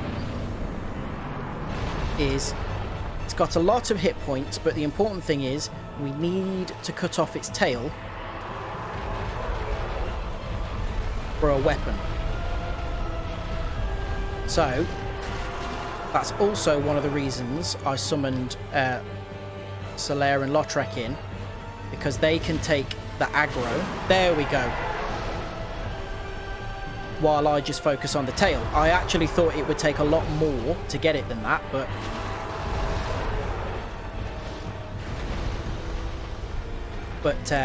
yeah, that worked out nicely. I thought it was going to take ages to get that. Whoa, Solaire is nearly dead already. Lautrec is a tank. He takes quite a lot of damage, which is helpful.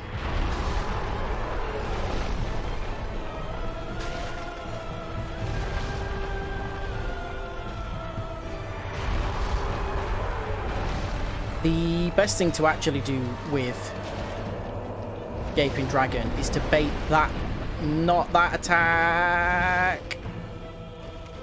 Oh my god, my weapon's nearly done. I don't have another weapon to use. Is to bait that head slam and then attack its head, but I didn't get there in time. Right, Solaire's dead. I don't have another weapon that is as good as this one, and I don't have any repair powder to repair my weapon. You thought it was a lovely little croc. Yeah, it's good, isn't it? The way that it kind of like baits you into sort of seeing its head, and then right, we're gonna do this. This is all right. I thought we were in trouble here, although my weapon is in a perilous state. Uh-oh.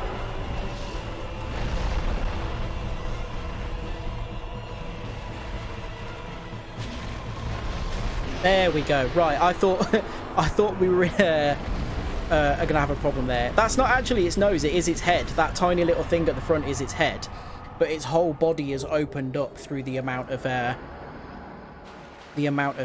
just souls it has consumed. And we get the hard leather stuff. Okay, good. Right. So, let's have a look at the Claymore, actually, because it's near breaking point, it would seem.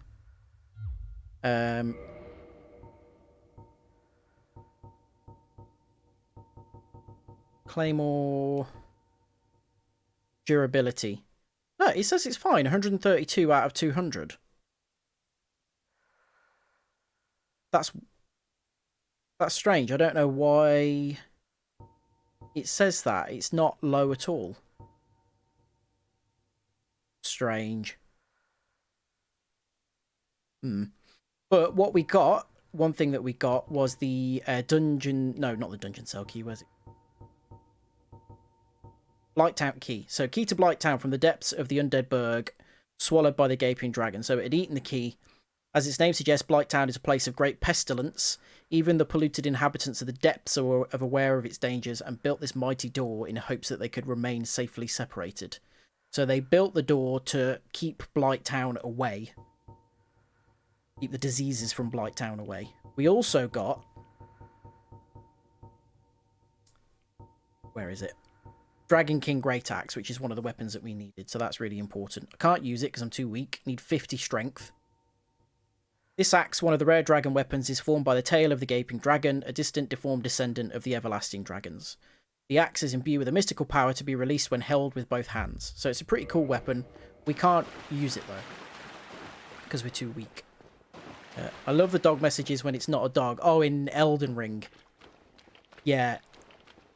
The turtle pope, normal turtles, any donkey or horse, everything's a dog.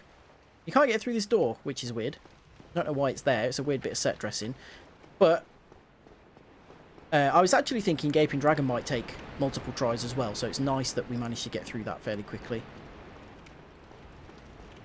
Is that both bosses we've done first try today?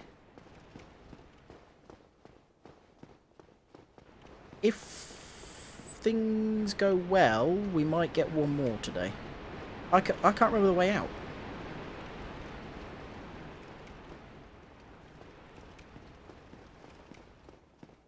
Oh, around here.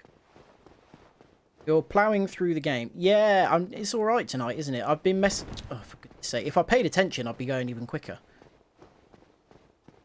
Yeah, we've got a lot of things done that we kind of wanted to. We've killed all the enemies that are kind of en route here, I think. So here we go. We can open Blighttown.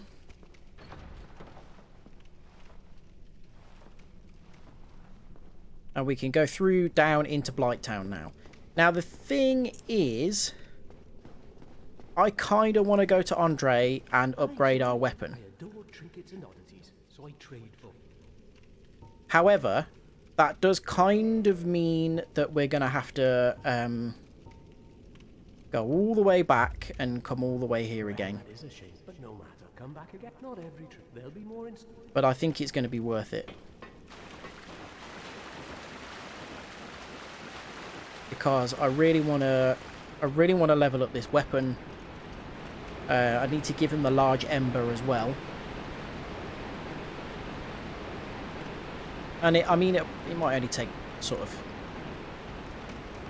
5 or 10 minutes to get there and back.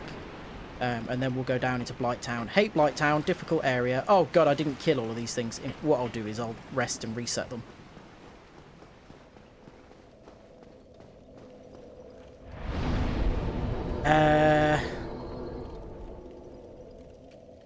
I'm not going to level up because I want as many of these souls as possible so I can spend them with Andre. Yeah, fix the sword. What I'm actually going to do is get the... I'm going to get the item that allows me to fix weapons and stuff myself at a bonfire. Because then I won't have to keep going back and forth to Andre when I want to do it.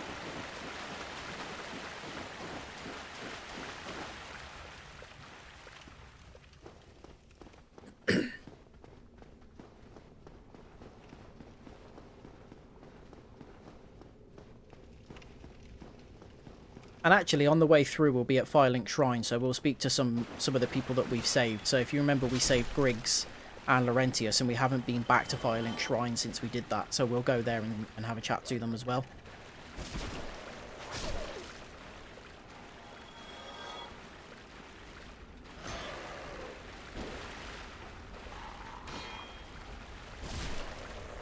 Oh.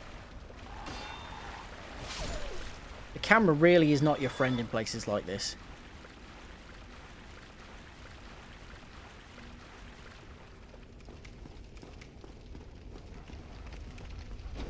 Oh, sneaky boy.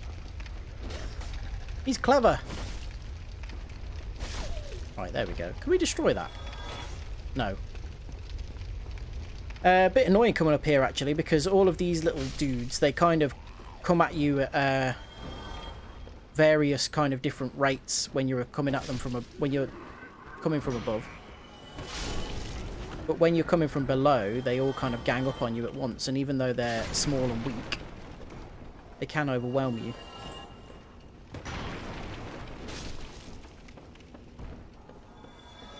You've got to be careful.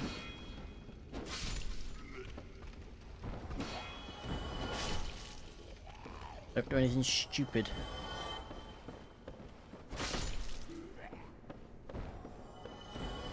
Cool. Right, up, and then some more dogs and some more thieves. What are they? Thieves, bandits, whatever they're called. Assassins. Oh no, wait, we don't actually need to take them on. We're going straight up here, past the female undead merchant, and then up to Firelink Shrine.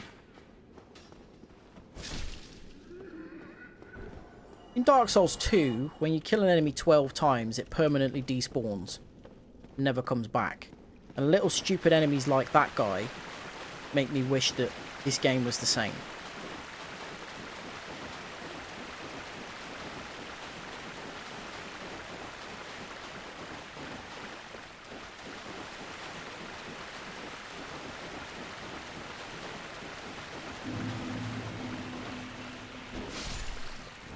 It's always worth killing that because it does drop a humanity every now and again, which is always worth picking up.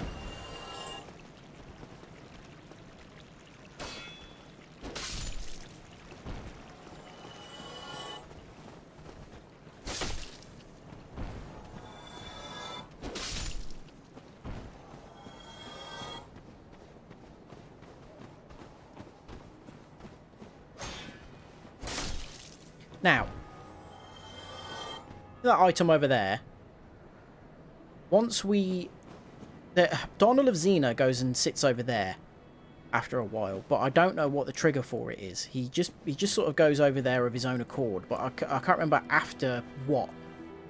You know, what causes him to go over there. But Griggs is here now. Oh, hello.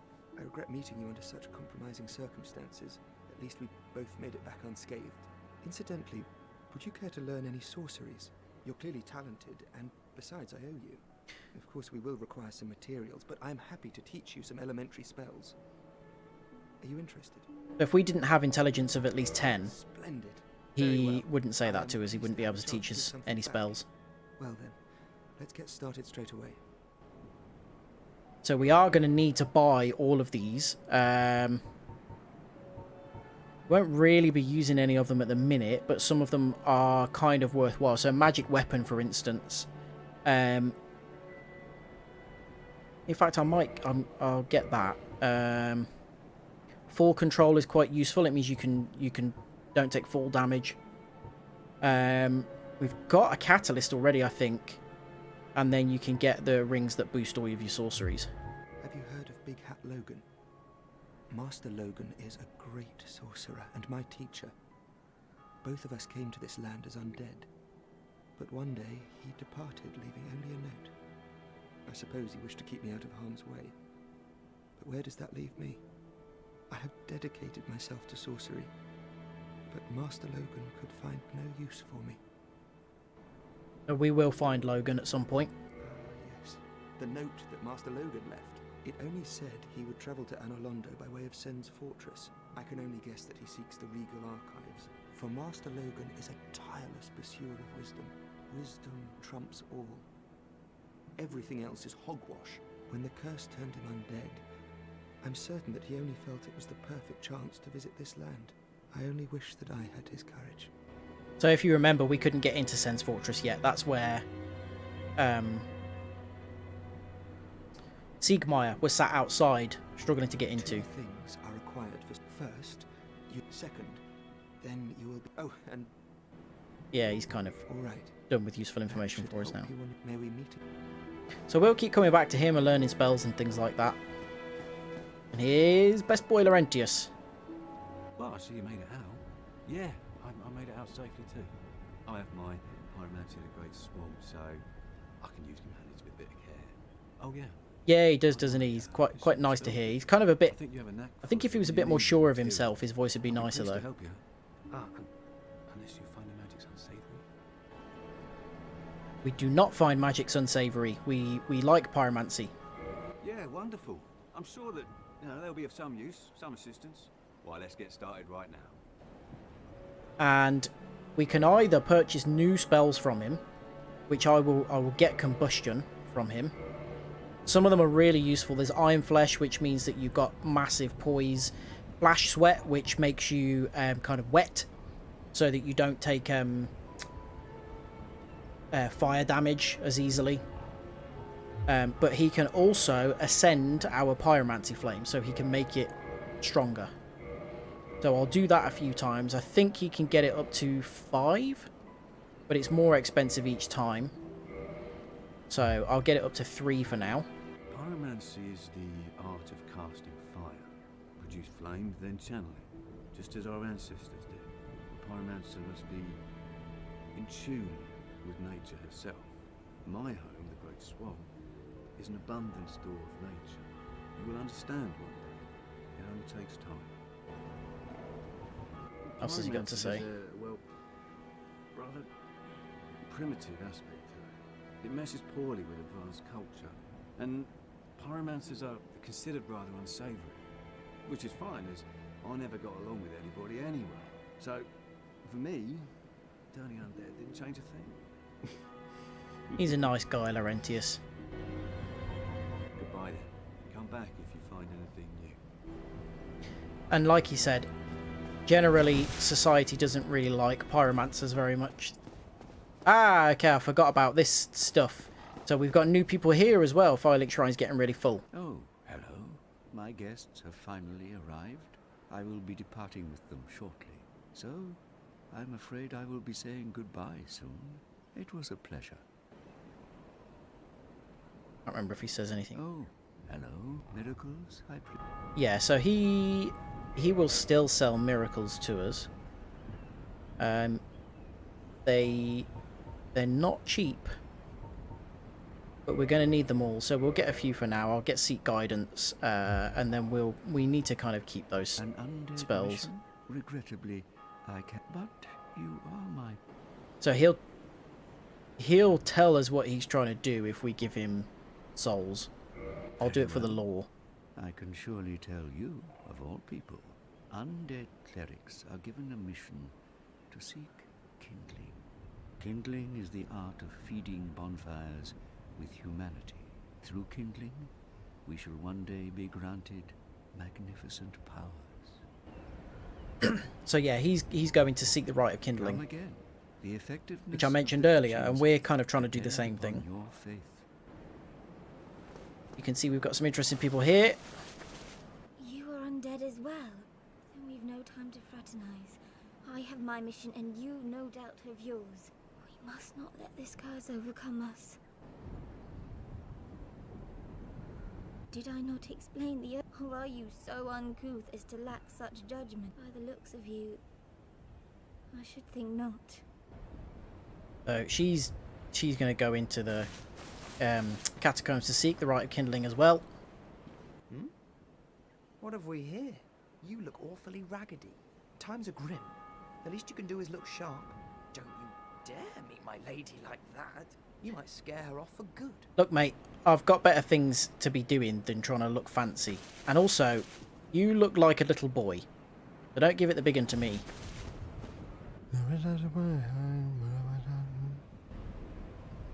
And he never says anything more than that.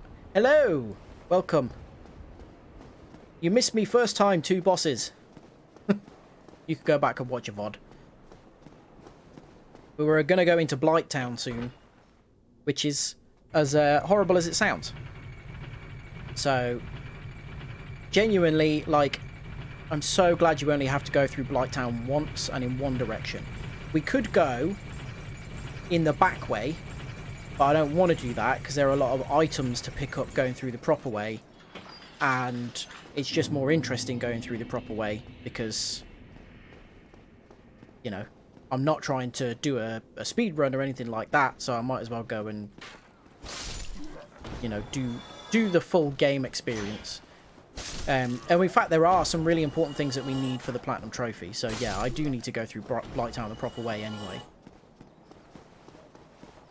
Yeah, definitely screw Blighttown. It's not, at least it's not so bad on this version of the game. In the original version of the game, which only ran at 30 frames per second, and obviously on the PS3, Blighttown basically tanked the FPS massively. So you drop down to like 10, maybe even fewer frames than that, and it would be almost unplayable. It was really, really irritating. This version of the game is fine though.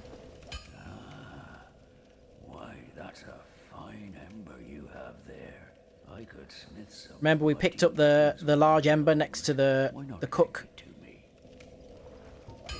Magnificent! You won't be disappointed. I can hardly wait to get started. So, this now means that we can upgrade weapons even further than before. So we'll upgrade the claymore, and that's gone up to +6. We can either put it up to the raw path, the divine, or reset it. So we are going to need a divine weapon eventually, but I don't need one now. That's fine. But the claymore's now gone back to reinforce rather than modify. But we need large titanite shards, and we don't have any more of those at the minute. I don't think he sells them either. He's just got normal titanite shards.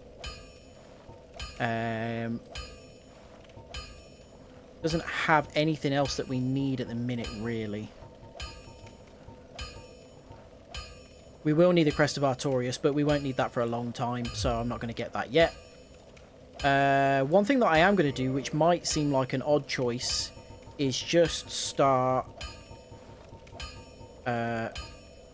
Oh, I don't have any titanite shards. Hang on, let me buy a couple of those. It might seem like a random choice, but I'm actually going to start reinforcing a crap shield. Because there's a weapon that we're going to need to create using a boss soul. And we need a +10 shield in order to create that weapon.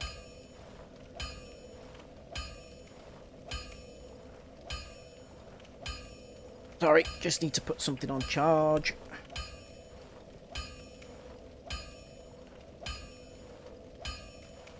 There we go. So yeah, I might as well... You can use basically any shield, so a little crappy shield like that is ideal because it's not serving any other purpose.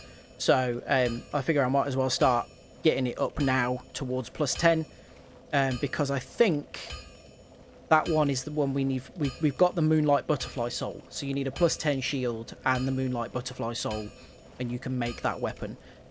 So I might as well start sending the shield up now. You got anything new to say? Church. It was abandoned in favor of the church that you passed through. There are paths leading from here to 2 forbidden plains, Sen's Fortress and the Darkroot Garden. They attract all sorts of lunatics. No one as cultured as yourself. It's fine to be undead, but keep a level head, eh? Oh, we do like on. Right, repair. What am I using at the minute? The Grasscrest shield. It doesn't have many problems really. Why is my claymore not available to... Oh, because I've leveled it up. Never mind. Right, so I'm going to level myself up. Shall I go back down to the Titanite demon downstairs and see if I can kill that before we go to Lighttown? Might as well see if I can take that on once. Right, we'll get the decks up so we can use the bow as well. And then we can maybe fight the...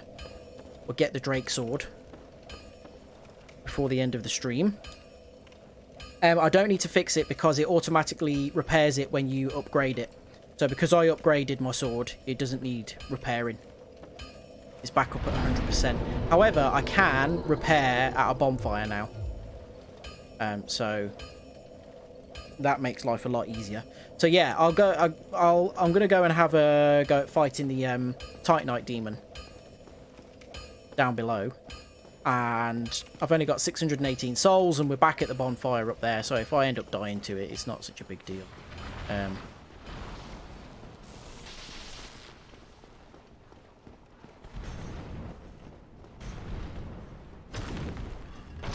Thinking a little bit more off than I was before. Yeah, you can't block that one.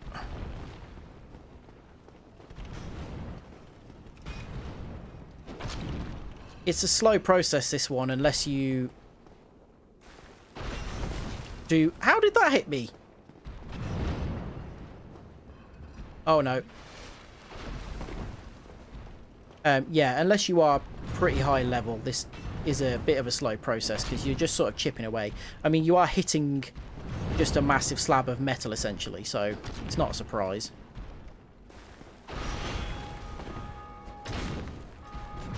Oh!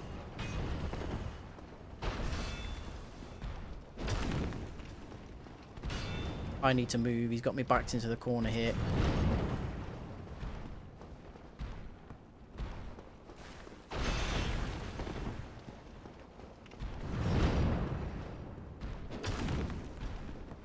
The good thing about these guys is they don't respawn, and that's largely because they are such a they're a source of such a precious resource that it wouldn't really be for game balancing issues. It wouldn't be fair for you to continually farm them.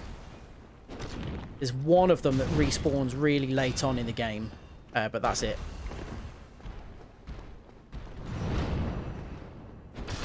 There we go. See, we're not even that much higher in terms of levels than we were the first time we tried to fight that, but you can see how a few levels, and especially upgrading your weapon, that makes a massive difference, reinforcing your weapon. You can see how worthwhile it is. Well, hello again. You seem to be doing need any.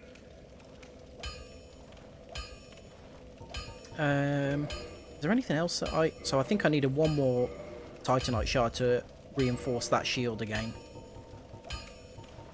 +3. Yes. So there we go. It's crap. It's never going to do us anything good, but we need it for a boss weapon. So it's worth doing. Yeah, I'm doing all right, aren't I? Blighttown is going to absolutely destroy me, though. So one thing that I will do is go to the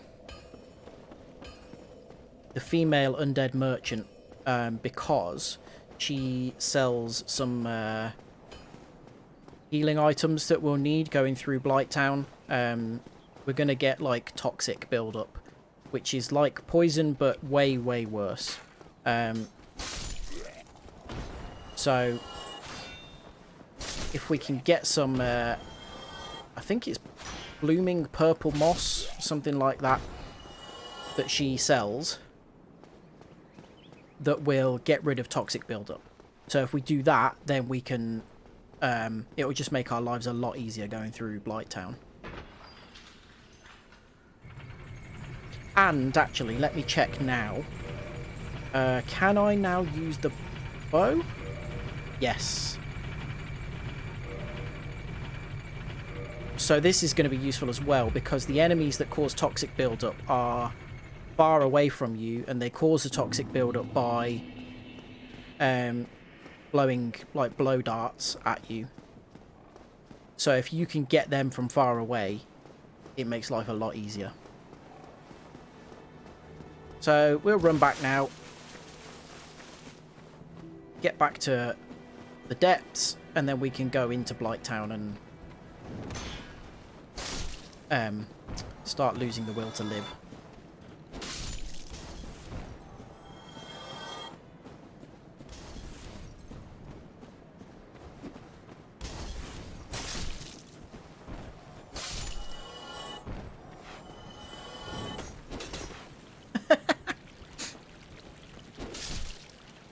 Nice moves.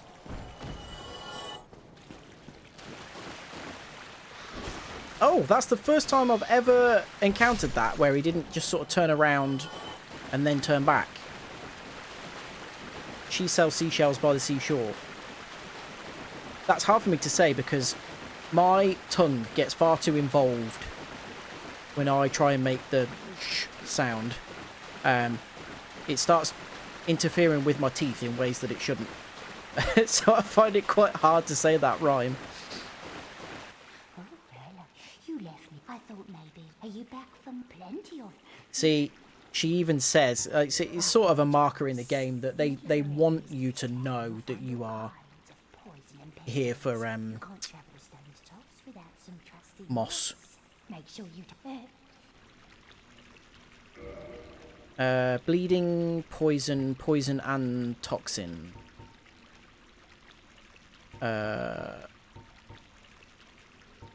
So we do want some blooming purple. You can see, I mean, it's so expensive. I've got 3 already. I will buy the other 2. But yeah, it's expensive because toxic is such a hugely annoying status effect. Dung Pie is really interesting. So that causes toxic buildup on enemies, but when you throw it, it also causes you to have toxic buildup. This is really, really interesting, because the rate at which the toxicity builds up with the Dung Pie is lower than the rate at which it builds up with the enemies that turn you toxic. So some people use a Dung Pie to inflict toxic on themselves, because it's better to have that version of the toxicity than the one that the enemy inflicts on you, which is quite clever. Yeah, Ryan, what are you talking about there? The dog messages one made sense to me. It would to you as well if you played Elden Ring. So, you know, if you actually start playing Elden Ring, you get to get involved in the dog banter. But you won't, so... I don't understand the me one, though. That's going to need some clarification, right?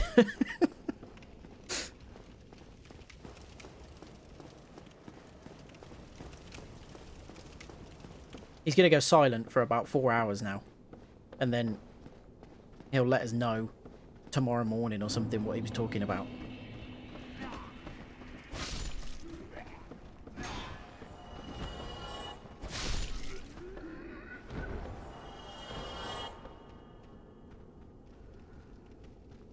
You play Elden... Yeah, what were you... What did I say, though, that you said me to?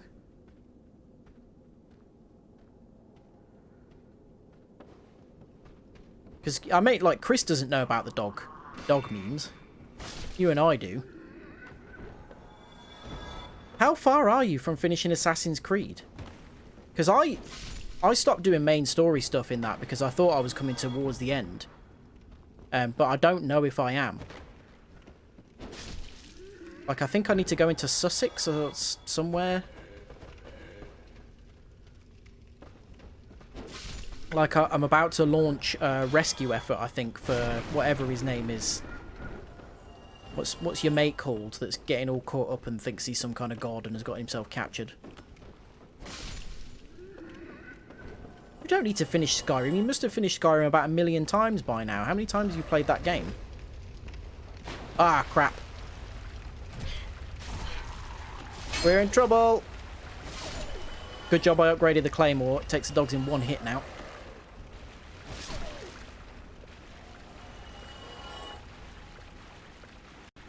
What? You've only finished Skyrim once? That's mad. You play it all... It's like one of your favourite games.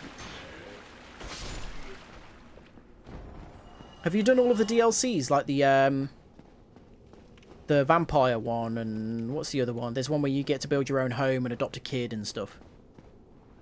I replied to Chris's message about selling seashells by the seashore and then ended it with Ryan. Did I? What did I say? You couldn't kill Alduin at the end. If you end up leveling high, which is like obviously easy to do accidentally, because like I don't know about you, but when I play those kind of games, when I kind of feel like I'm getting towards the end of the story, I end up like I tend to like try and do all the side quests first. So when the first time I completed Skyrim, I got close to the end of the story and was like, oh, I'm like, I don't want to leave a load of stuff unfinished. So I just over-leveled accidentally by completing everything else first, and then just took him out with like 2 arrows because I had like 100 marksmen. It was stupid. Like, so it ended up being like accidentally really easy. Only had it on Xbox. Ah, okay. Yeah, I can't tell what the main story quests are on Assassin's Creed either. It's I think there's a lot more sort of seemingly random feeling stuff going on than there is in the previous 2 games. Yeah, leveling. Yeah, that's... I think I probably would have been the same if I hadn't just that first time decided I was going to finish basically every quest in the game first. And yeah, I did exactly the same. I was just like, oh, this guy's like really easy. It's just actually just the way that I'd approached it.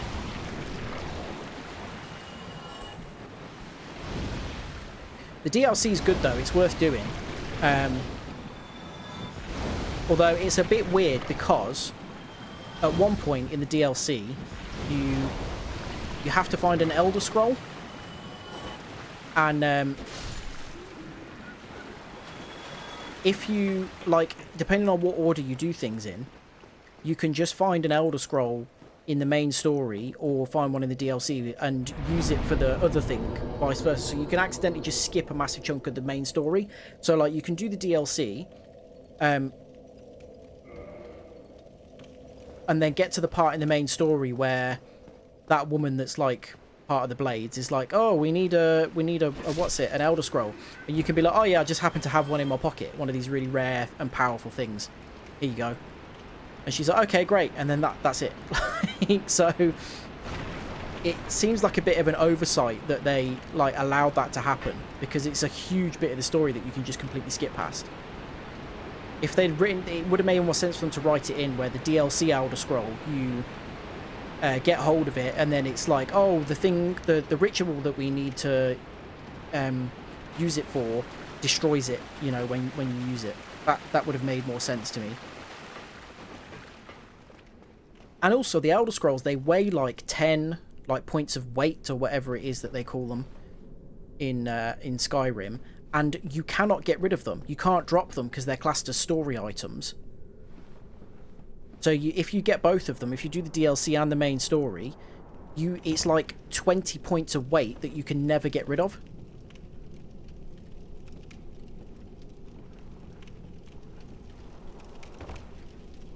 Right, here we are, Blighttown.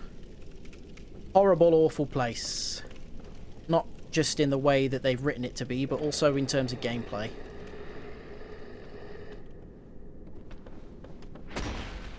Good. An excellent start.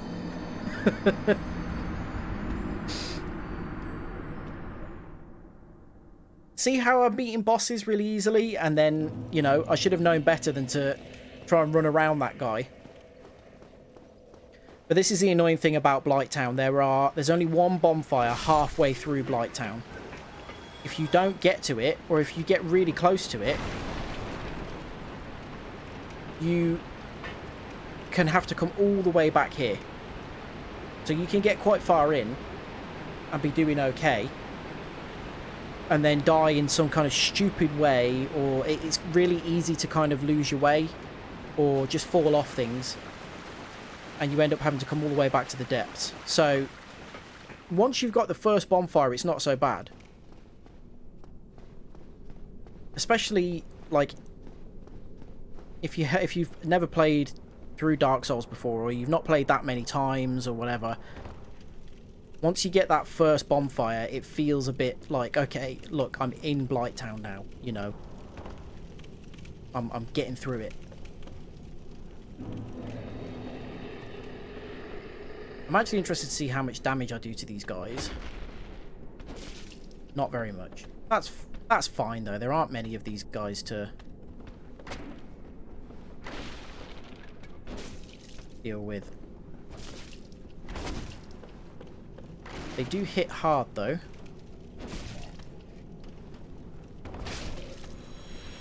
But they pretty reliably drop dung pies.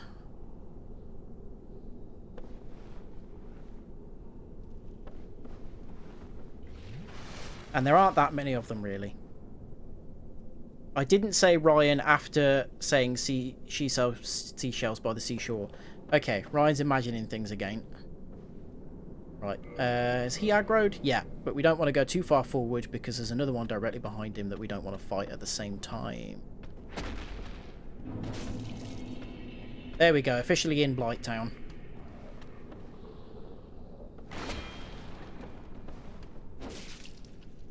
The good thing about these guys is that they are incredibly easy to backstab if you can get in behind them.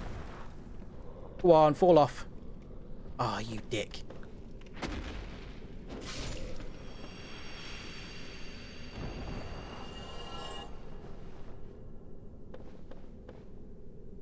this guy and another little guy and to aggro at the same time, I think.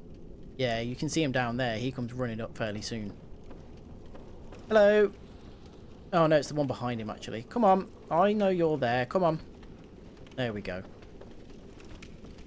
This is one of the areas of the game where I've put the brightness up really high because it just basically doesn't show up on stream. It's so dark.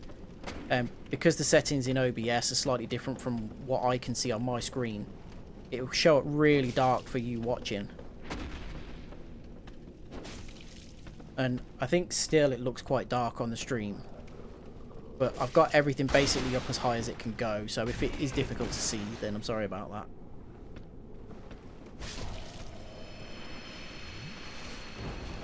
So you can see one of the reasons that I decided to upgrade that, or upgrade our stats so that we could use the bow, is because in Blighttown it makes life so much easier if you can pick some enemies off from afar.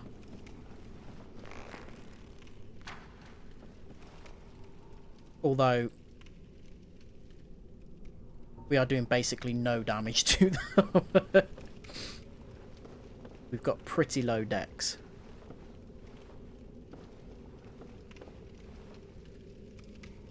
Oh god, we've aggroed so many of them.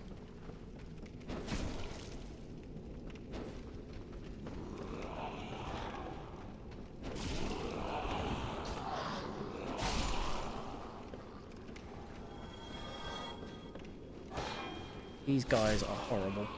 They're not that hard to kill, but there's loads of them, so again, much like, you know, many of the enemies in the game, if they end up ganging up on you, you can be in serious trouble. Again, they are pretty easy to circle strafe and backstab. Right, here we go. Already we've got one of the toxic guys. So, you can see just over there, see he's got a blow dart?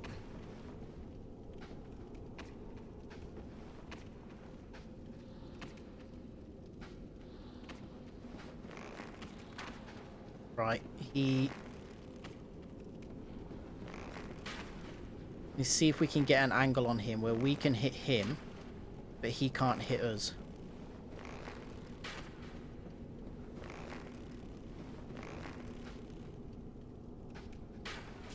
No, Toxic. So you can see how quickly Toxic takes down the health. So we need to quickly get blooming purple moss clumps on. And then heal. So yeah, it's difficult to take care of these guys because they will just... We can't really hit him without him being able to hit us.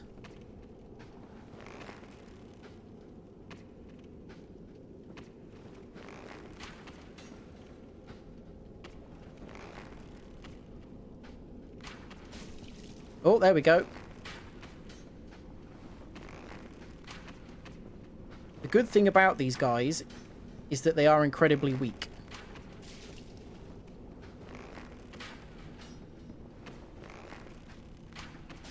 There we go. So, and also, they don't respawn. So once you've killed them, they're done, that's it.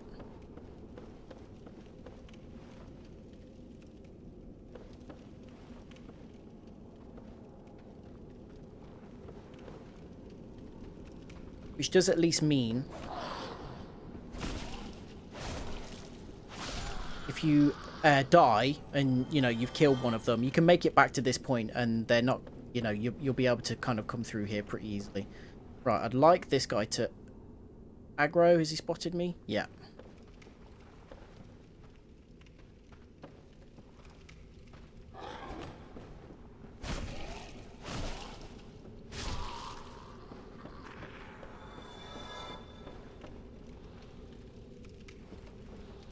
This is not the direct route through, but there are some items down here that we want to pick up. Oh, hello.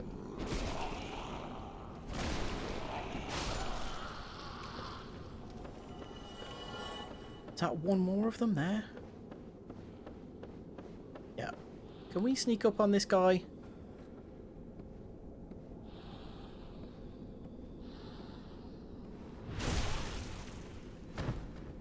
Oh, go on, off the edge. Not quite. Oh no, he did the grab attack. Don't you dare kill me off that. Especially given that you're so low health. Right, there we go. Soul item. Wasn't really worth it. Couldn't remember what it was though, so it was worth coming to get it in case it was something important.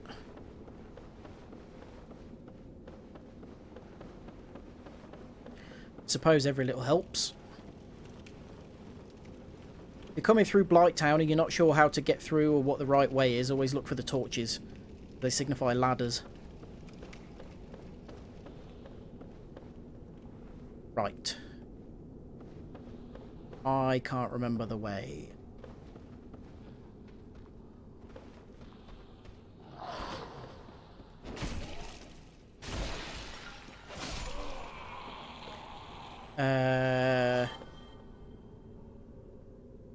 First bonfire down there.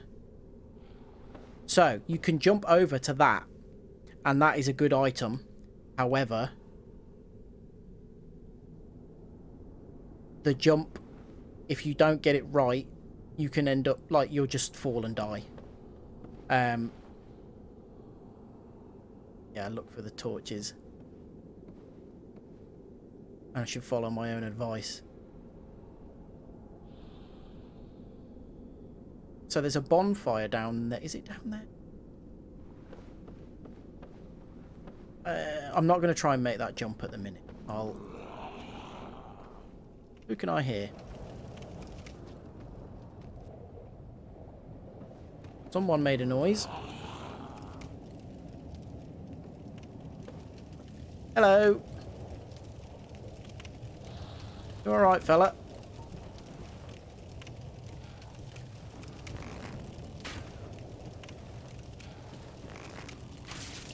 Come on up. There we go. Come on, have a fight.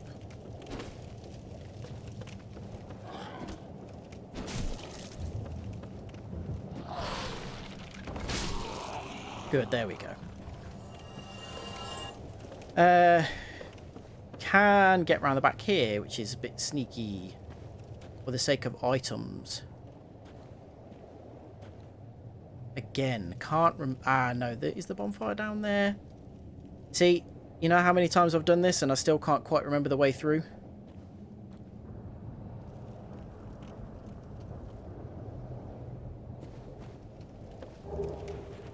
Ah, that's good armor, that.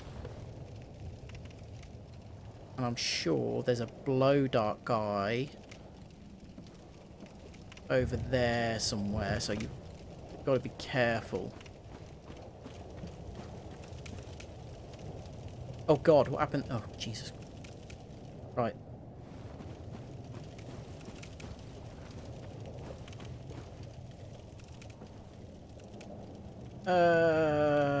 I can't remember what is down any of these ladders. See, this is the horrible thing. I know that there is a bonfire not far from where we are, but I'm just so tense and nervous going around every corner because I can't remember where anything else is, and like enemies and whatnot. There's one.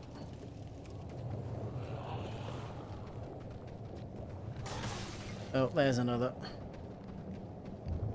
Right, how do they get up here? How are they going to get to me? He's gone up and all the way back down and round. There's a dog. That definitely can't get to us because it would need to be able to use ladders, which it obviously can't because it's a dog. He's coming round as well. I think they'll come down via this ladder, but they might de-aggro before they get that far because they're stupid, essentially.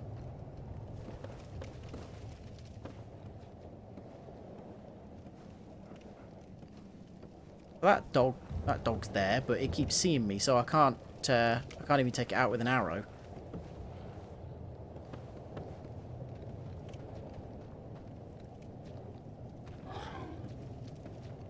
Someone made a noise. There he is. He's up there. Right, come on then.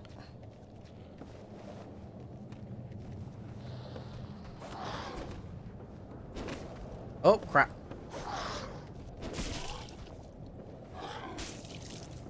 No thanks. Right, there we are. Now, I'm sure there was another one. There he is. You want to see, every time he sees us, he's going to try and come back round here, but the problem is he gets past his tethering range and de-aggroes before he gets here, which is quite funny. What if I go up to fight him? I'd rather make sure he was dead and have him taken care of.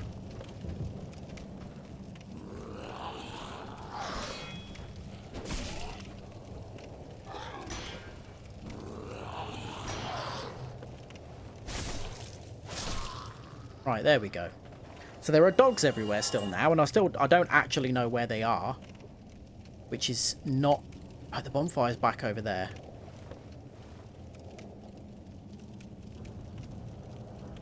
Yeah, there are dogs everywhere. We can't go back up, so we'll have to go back down.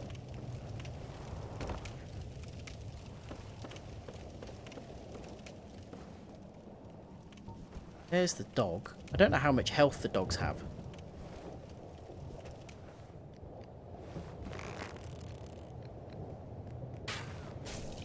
No, not that much.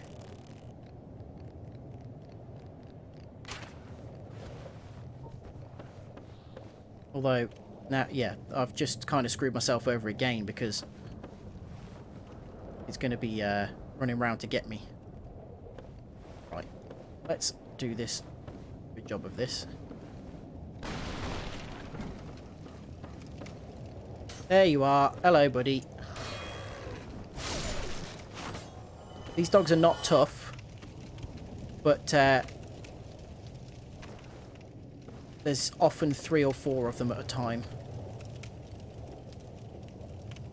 Right, let's activate the bonfire. I'm not going to rest at it because there's no point at the minute, quite frankly. Because I'll only get 5 Estus from this bonfire and it'll just reset the enemies. So I might as well keep the enemies dead. I've got 6 Estus as it is. I don't really need to rest there.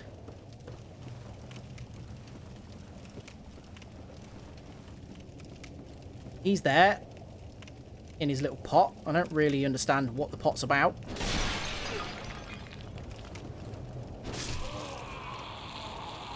Thought he was being sly.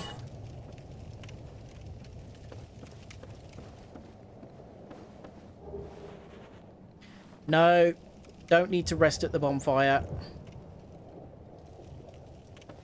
I've lit it. It's there if I need it. That's enough.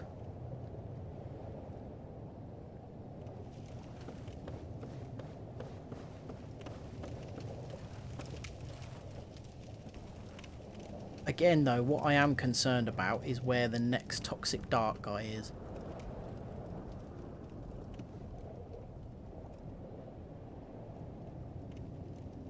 Because he's not going to be far, and I can't remember their locations.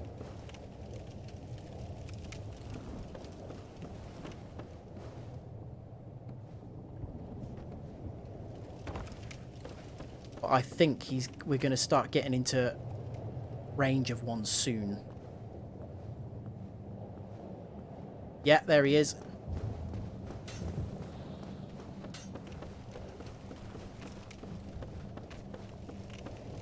So let's get rid of this guy first.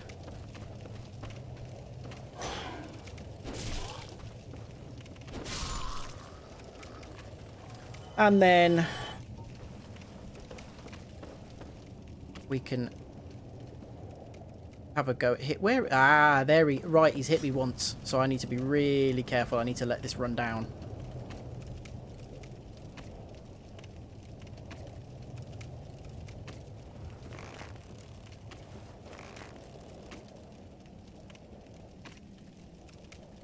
It's like here somewhere.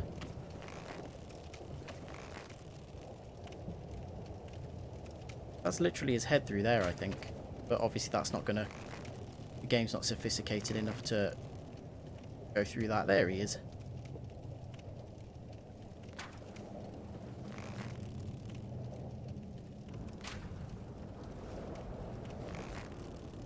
Arrows don't travel where it says they're going to go in this game. Is that... Well, that's him. Is that... No, it's not. It's someone on the... Is it? Is that him?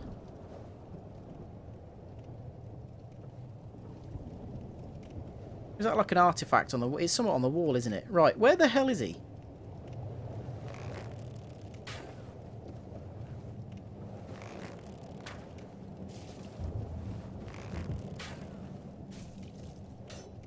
I'm hitting him even though I can't see him.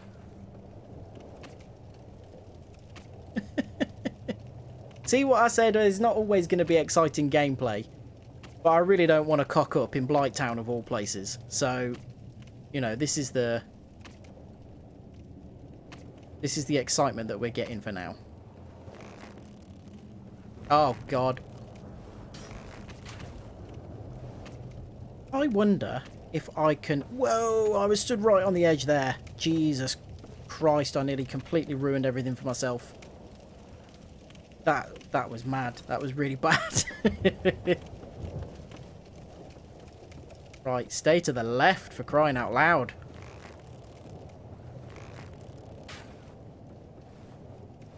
Where was he? There, apparently.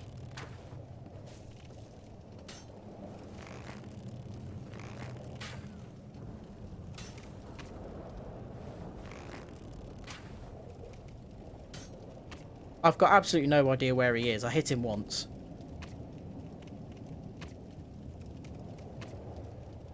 Problem is he fires them off so quickly that it's hard to get one arrow in.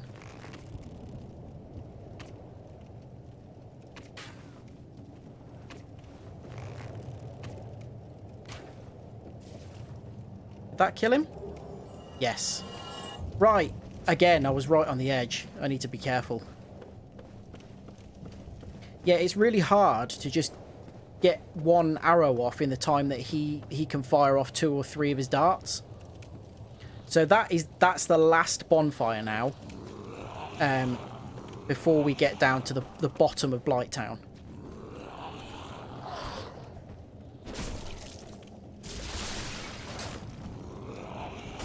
But I think there's only one dark guy left in a difficult location that's hard to deal with.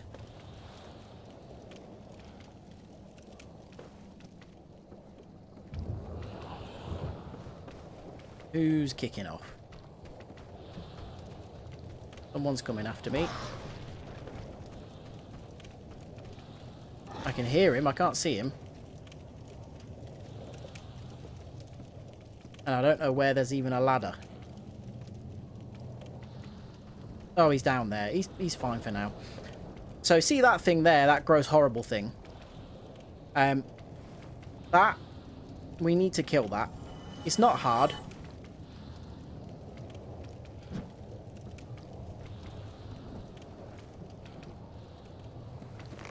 But it is tedious. The reason we need to kill it is because if we will eventually get in behind it. It's covering a hole in the wall. And we need to get in there. There's an item that we need. And if we wait until we get there, then it can attack us and it can do... I think it can... It might not be able to. But you can kill it from here and it unblocks the path. And it just makes things a lot easier. But you can see it's not particularly fun.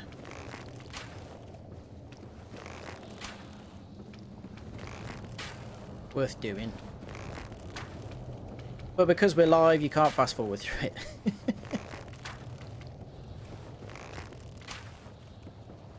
What time are we on? 9:45. We may not get to the boss. I mean, if I go past, you know, if I keep streaming past 10 o'clock, then we will. I think we'll see as well if I manage to beat the next boss first time as well. There we go. Only gives you 1,000 souls. It's not anything major.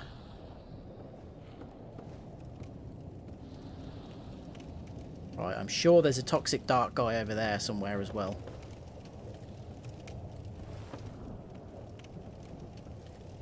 The thing about this section of Blighttown is, as well,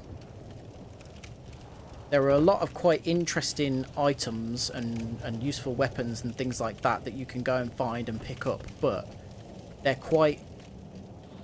in places that you can have a bit of trouble getting back, or that you end up fighting things in annoying places.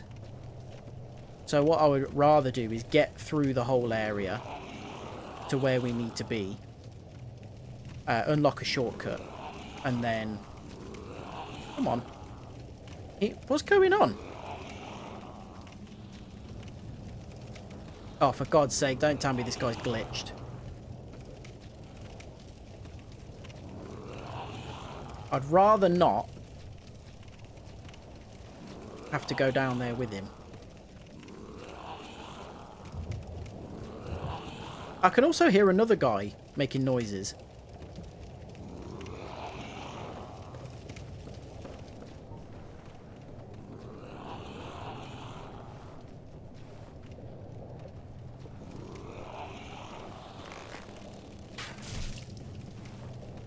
No, I thought that might break him out of his glitch. I'm going to have to go down there. Oh, no. We managed it. Alright, come on then.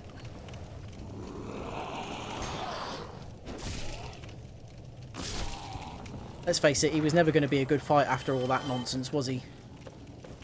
He was clearly confused or drunk in some fashion.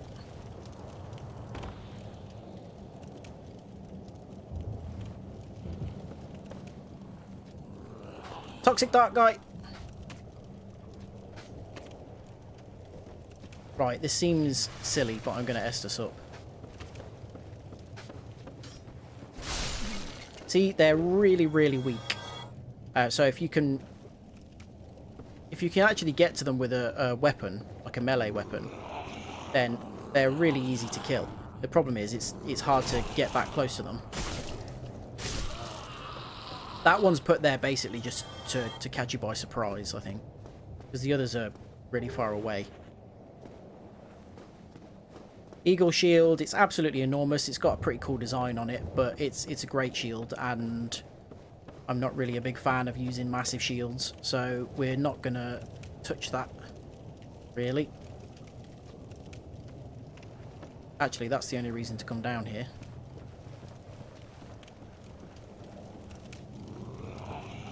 Something is making a noise. I can hear something being really angry. Oh, he's down there. Okay.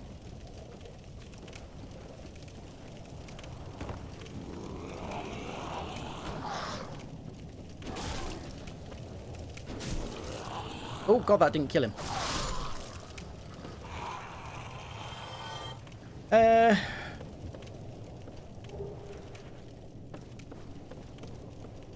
the hell is up here? I can't remember the way forward. I hate Blight. See, this is a problem with it. It's just an absolute mass of ladders and wood and bits and... like, I've been through here so many times and I cannot remember the way through.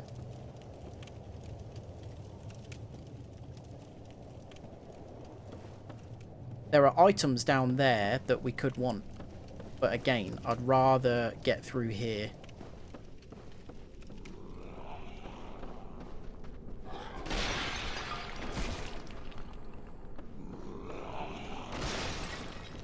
Oh good, that was his grab attack. I didn't want to get got by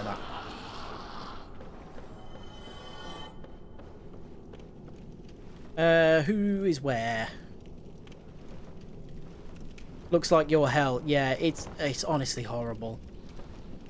It's maybe the worst area in the game to have to navigate. So this is where that sucker thing was. It was stopped here. We wouldn't be able to get past it, and we would have had to attack it from here, which is not great. The good thing is, it was guarding a pyromancy called Power Within. We're not in any immediate danger, so I'll have a look at that.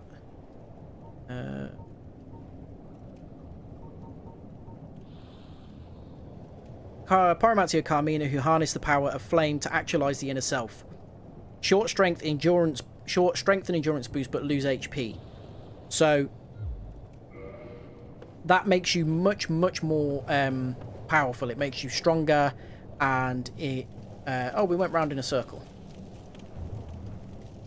Yeah, it makes you a lot stronger, and it makes you...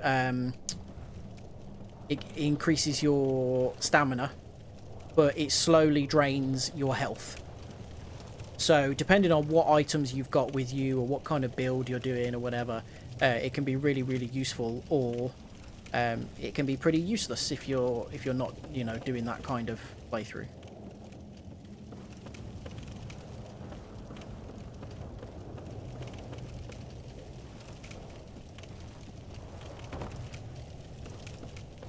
So where did I go? I went up. We need to go down.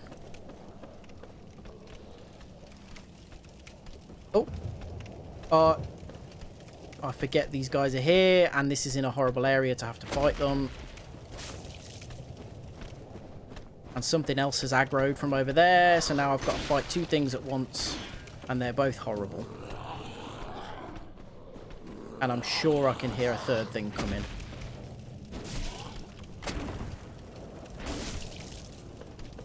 I can't see either. I'm in big trouble here.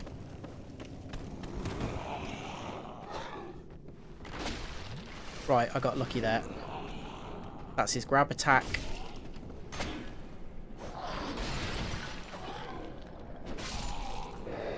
Okay, right, I'm really lucky with how all that worked out. I got trapped there for a second.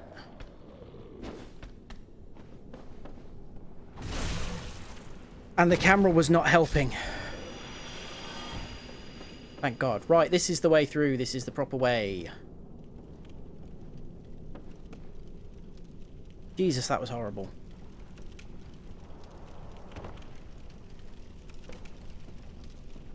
Now you can see there is an item down there. You can drop to it, but it is a whip, I believe, and whips are amongst the worst weapons in Dark Souls. So I'm not going to go down there and get it. It is not worth it.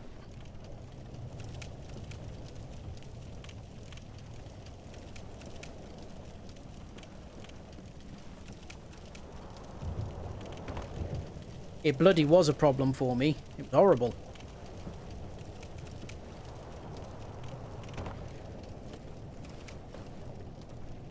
Right. You can see we can make our way across, and we can drop down for some things down there, but it isn't really worthwhile. Again, I just want to get through Blighttown. Try jumping. Do not try jumping. These things are gross and horrible. They do spit fire. I think we're going to have some giant mosquitoes to deal with as well.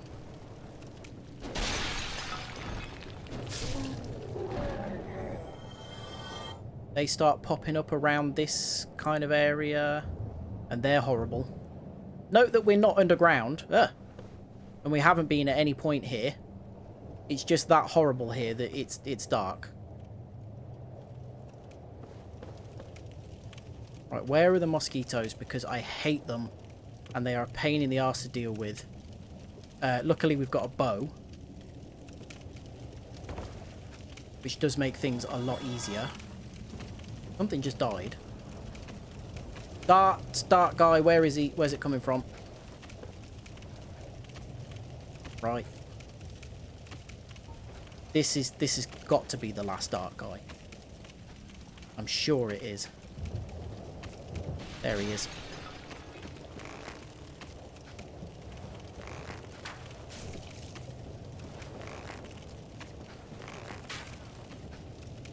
How did he hit me through that wood? And more to the point, how did I not hit him?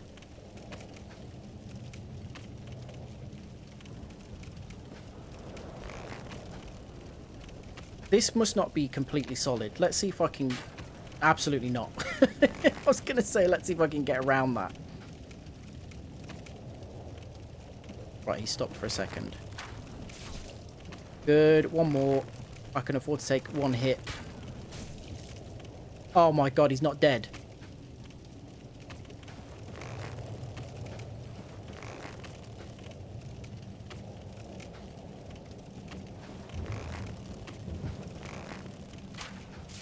There we go. Right, yeah. I'm 99% sure that was the last one of those.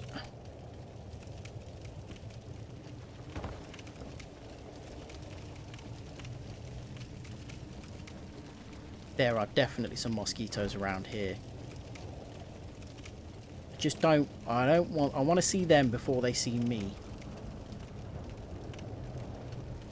We're so close to the bonfire.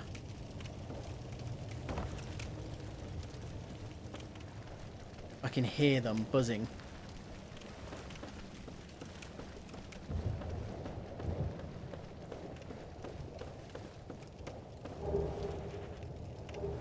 Wanderer's gear, that's pretty cool stuff.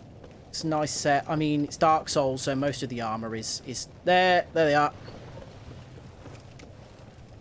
Most of the armor is, you know, for fashion anyway. It's never really that special unless it's got some kind of extra property.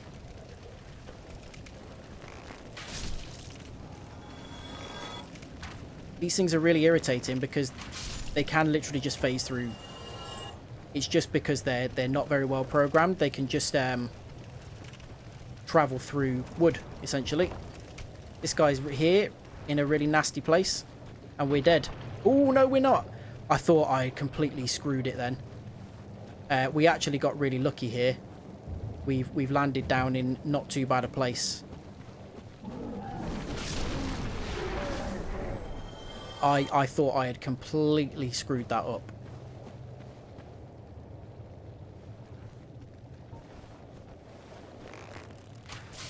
Ooh. Genuinely, there's like, I would rather do anywhere else in the game over and over again, and here is the bonfire. It might not let us rest at it. Right, okay. Oh my god, thank god. Right, I just hate Blighttown. It doesn't matter how many times I do it. I'm going to upgrade strength again. And what we are going to do is reverse hollowing, because there is an invasion that we want to happen again, a bit like Kirk. So we're looking to get invaded here. I want to switch from the arrows to pyromancy, because that'll be a bit more useful. And we want to just pop out here.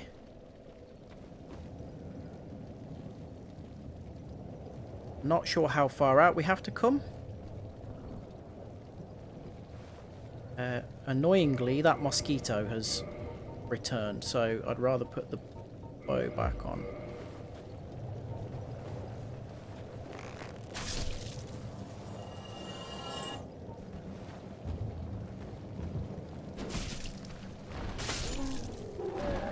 But if we come out here a little bit, we should... There we go. Where is she? She spawned over there. So she'll come over and fight us. This is Manny to Mildred. Who's... Right, good. Got rid of them before Mildred came in. She's actually quite... She can be quite a difficult fight if you let her outmaneuver you. Mildred's actually a bit of a kind of joke character. So when the developers were making the game, they were testing the kind of online elements of the gameplay, and they were just invading each other to make sure it was all working appropriately. So we get humanity for that. We get the big butcher knife weapon that she was using. And someone was just invading someone wearing no clothes with a sack on their head and giant butcher knife with the name Mildred. They just called themselves Mildred and were invading, and they just put it in the game for real. It was just somebody screwing around, and they just put it in the game just for a joke, essentially.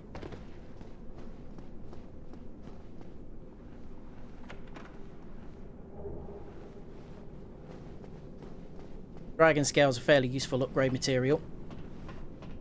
Right, we are essentially done, kind of, and we're on the run to the boss now.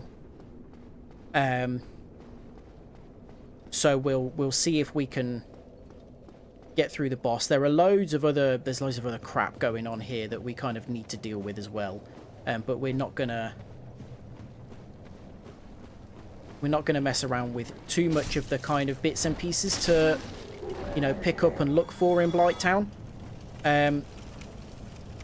One thing that we're going to do before we do anything else... No, I'm not. So there's a shortcut back in that direction. I'm not going to do that yet. We can go up there and we get back to Firelink Shrine. I am going to do that after we have done the boss. Because... if we die to the boss, we just come straight back to that what's it now that we've got it? Bonfire. So we'll try the boss. I'm going to change the purple moss, blooming purple moss, just to normal purple moss. Because the blooming purple moss is a lot rarer. And I don't want to waste it. Poisoned. No. Oh my god, I just wasted an Estus. Idiot.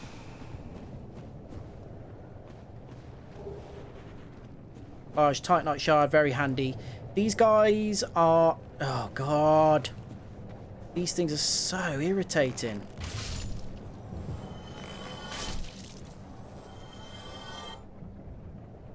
How many more of them? They just keep spawning.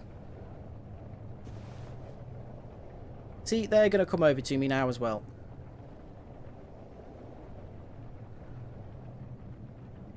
They do stop spawning eventually, but I think it's after you've killed like 10 of them.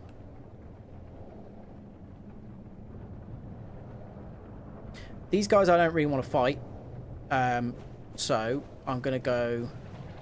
I think if I run far enough in this direction, they won't aggro. They have aggroed.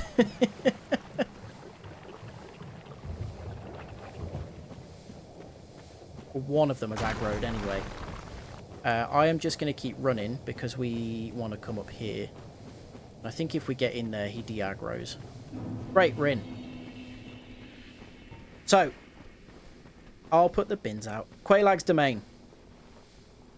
Because we beat Mildred, and because we're in human form... oh, I haven't healed. And you can see these little guys here. They're praying to something. They've got all kinds of weird eggs on them. I'm gonna... don't need the poison resist anymore. I am going to use gold pine resin. And we can actually summon Mildred to help us in the boss fight.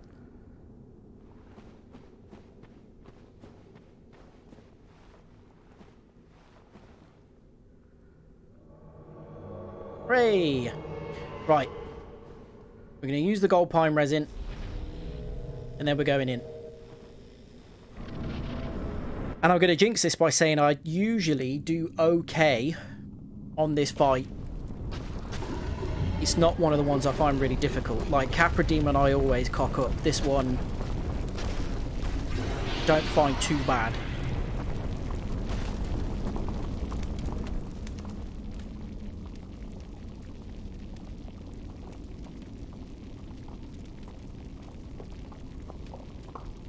Mildred's a bit thick, though, to be honest. She doesn't do very well to keep herself out of danger, which is quite frustrating at times because it means she dies quite quickly. Right, here we go. This is Quelaag. Ooh, we're not doing very much damage to her. And because she spits that fire, the lava stays on the ground for quite a while.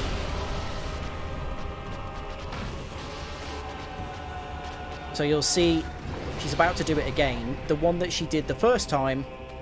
no, this boss has caused all kinds of consternation for many people who are confused as to why they find it attractive. Don't worry about that.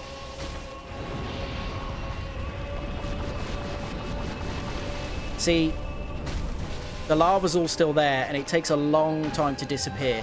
So sometimes you are actually better off backing off and luring her over to a new area, because you can't fight her in the midst of all the lava. Back off! And she takes a lot of health when she hits. Mildred's doing really well. She's normally taken way more damage by this point.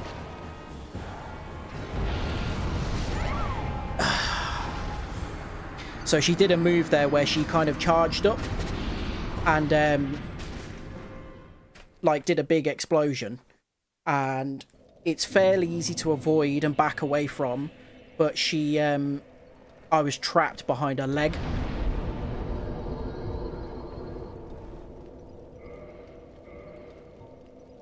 So I'm gonna use a humanity, because I do want to reverse hollow in and do that fight with Mildred again.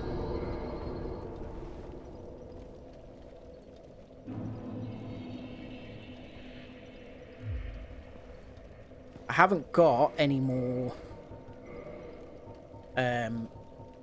pine resin.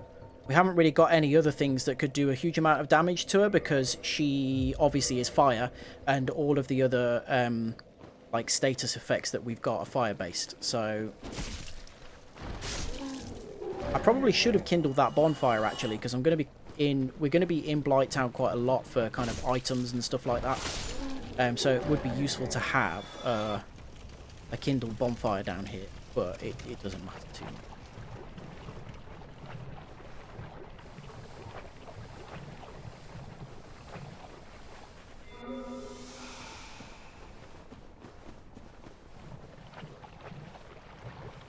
You can see as well, running through the sludge, it does slow you down quite significantly. Oh my god, okay. Right. Priority. Oh my god, I was just going to say, the priority's getting away from him. We're going to have to waste an Estus now as well.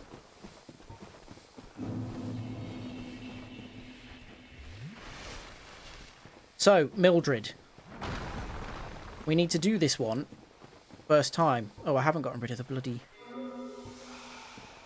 Because I really... Oh, well, this time. Because I'm not dicking about when I haven't got enough moss to stop myself getting poisoned.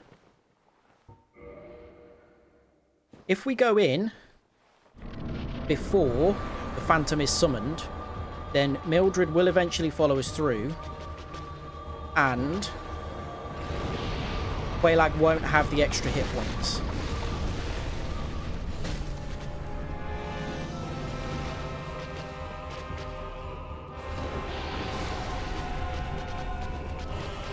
It's quite interesting. The body, like Quelaag as in the woman, the human on top, is classed as the head.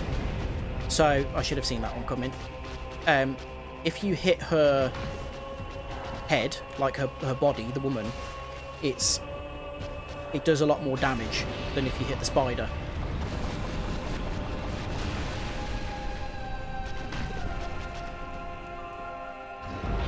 That's the big explosion. See, Mildred did okay there. She's quite tanky. She doesn't take a huge amount of damage. I'm doing it again. I'm trapping myself. You can see it's really easy to get surrounded by the lava though. And because... I'm going to go and get my souls. Because it takes quite a long time for it to disappear...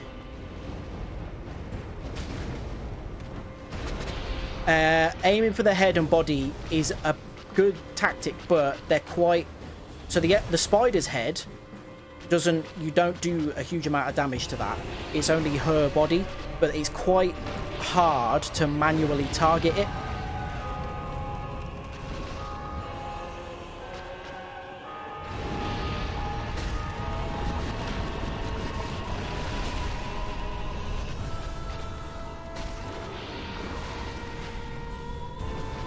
See, now she's moved into a really annoying position because she's on top of the lava.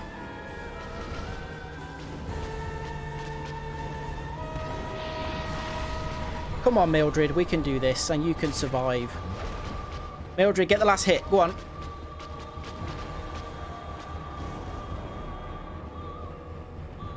Go on. There we go. Mildred got the last hit in.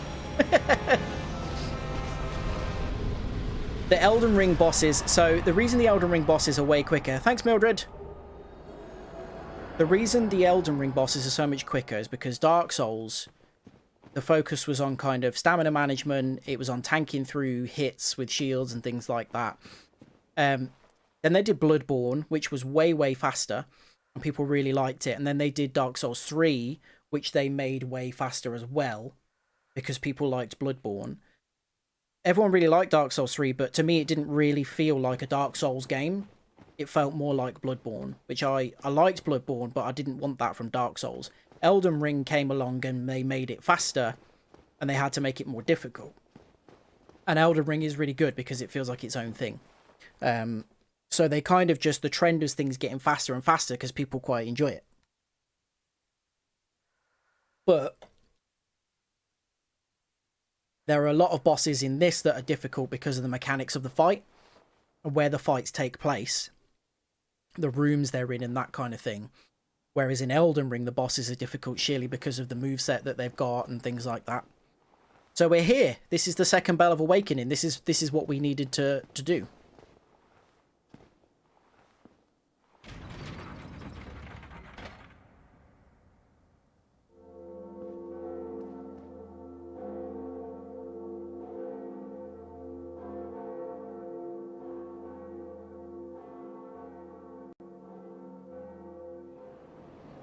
And remember when we came out of the church and we went to Sen's Fortress and Siegmeyer was sat out the front of it and he couldn't get the door to open?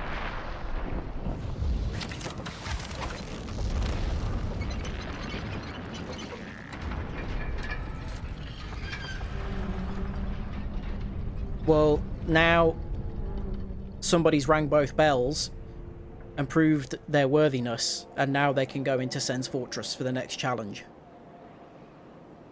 And that's us. So, couple more things to kind of look at before we end the stream. Firstly, you can see out here, not a particularly nice looking place. And we will go there eventually.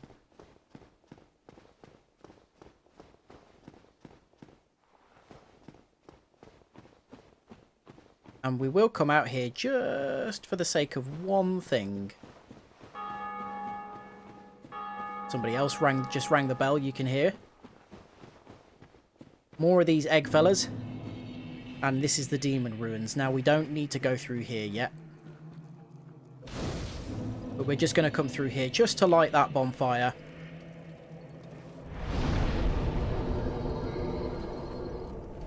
Yeah, the lava, the textures are not great on things like lava.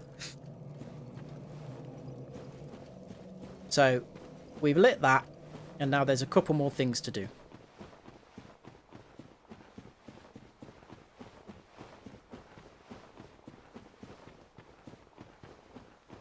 One of them is a secret.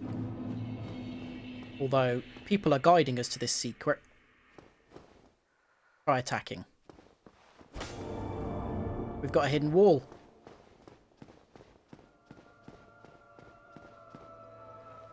Oh dear. What have we here? Are you a new servant? We want to tell him yes, because that seems like what he wants to hear.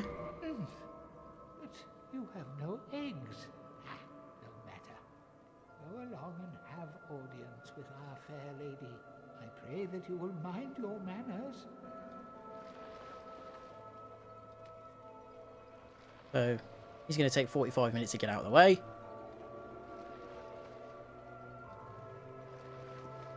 And here we've got another spider.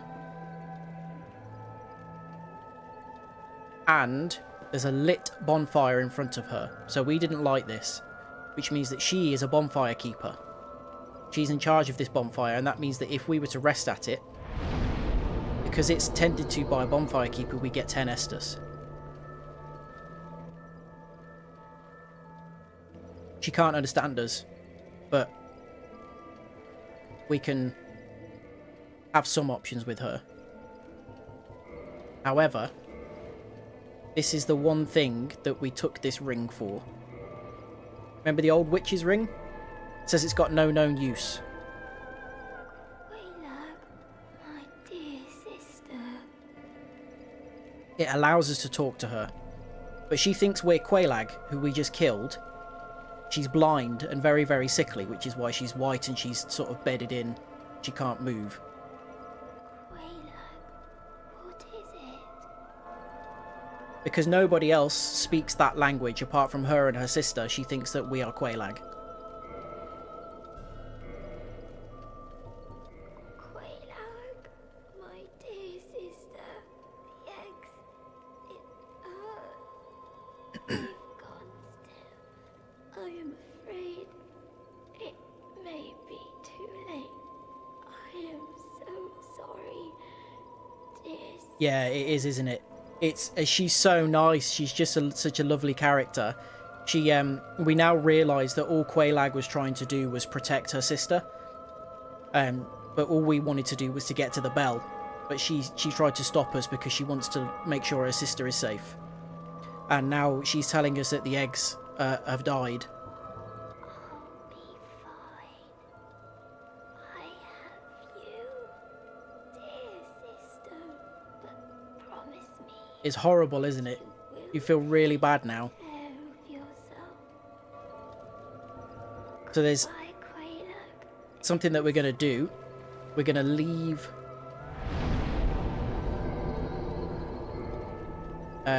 oh, I need to abandon our covenant. So, I'm going to join her covenant. Dear sister, don't mind me. Enter a covenant again.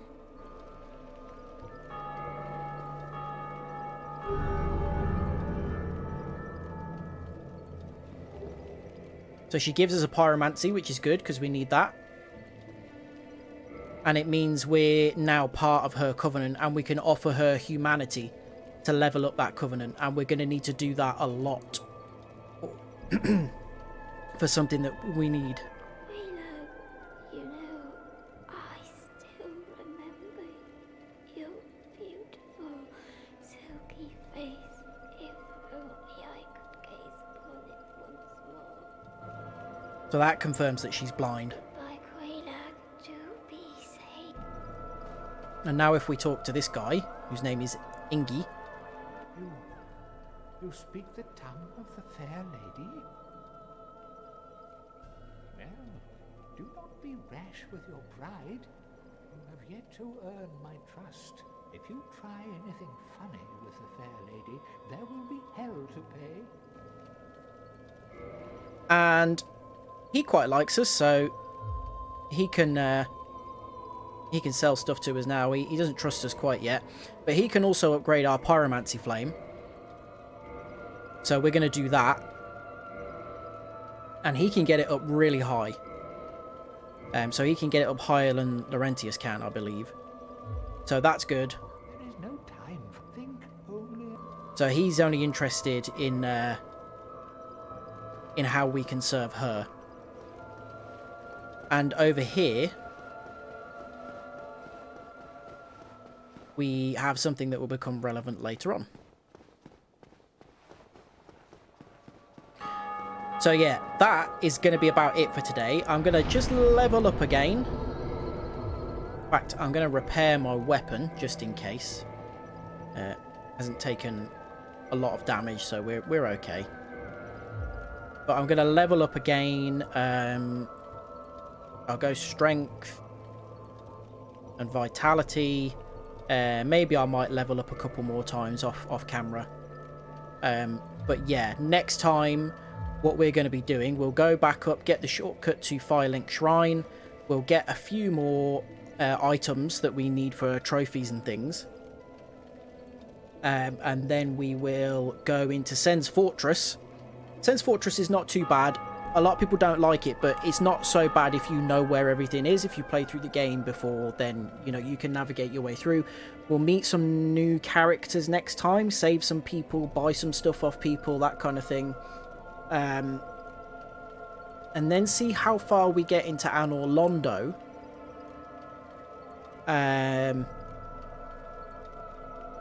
Depending on how well I'm playing, we might get pretty far. But again, you know, that all depends on me. So yeah, that's... What time is it now?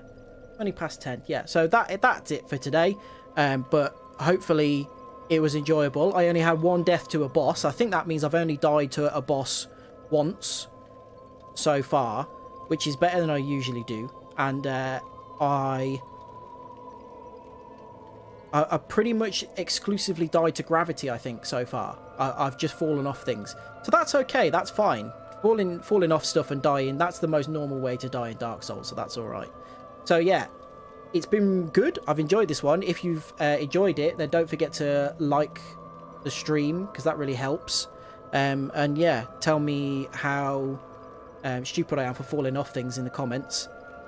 And yeah, hopefully it was good, and I'll see you next time, either Star Wars or this, either Fallen Order or this, probably maybe tomorrow evening, maybe Thursday or Friday, we'll see. But yeah, thanks for tuning in, and I'll see you next time, and I love you too.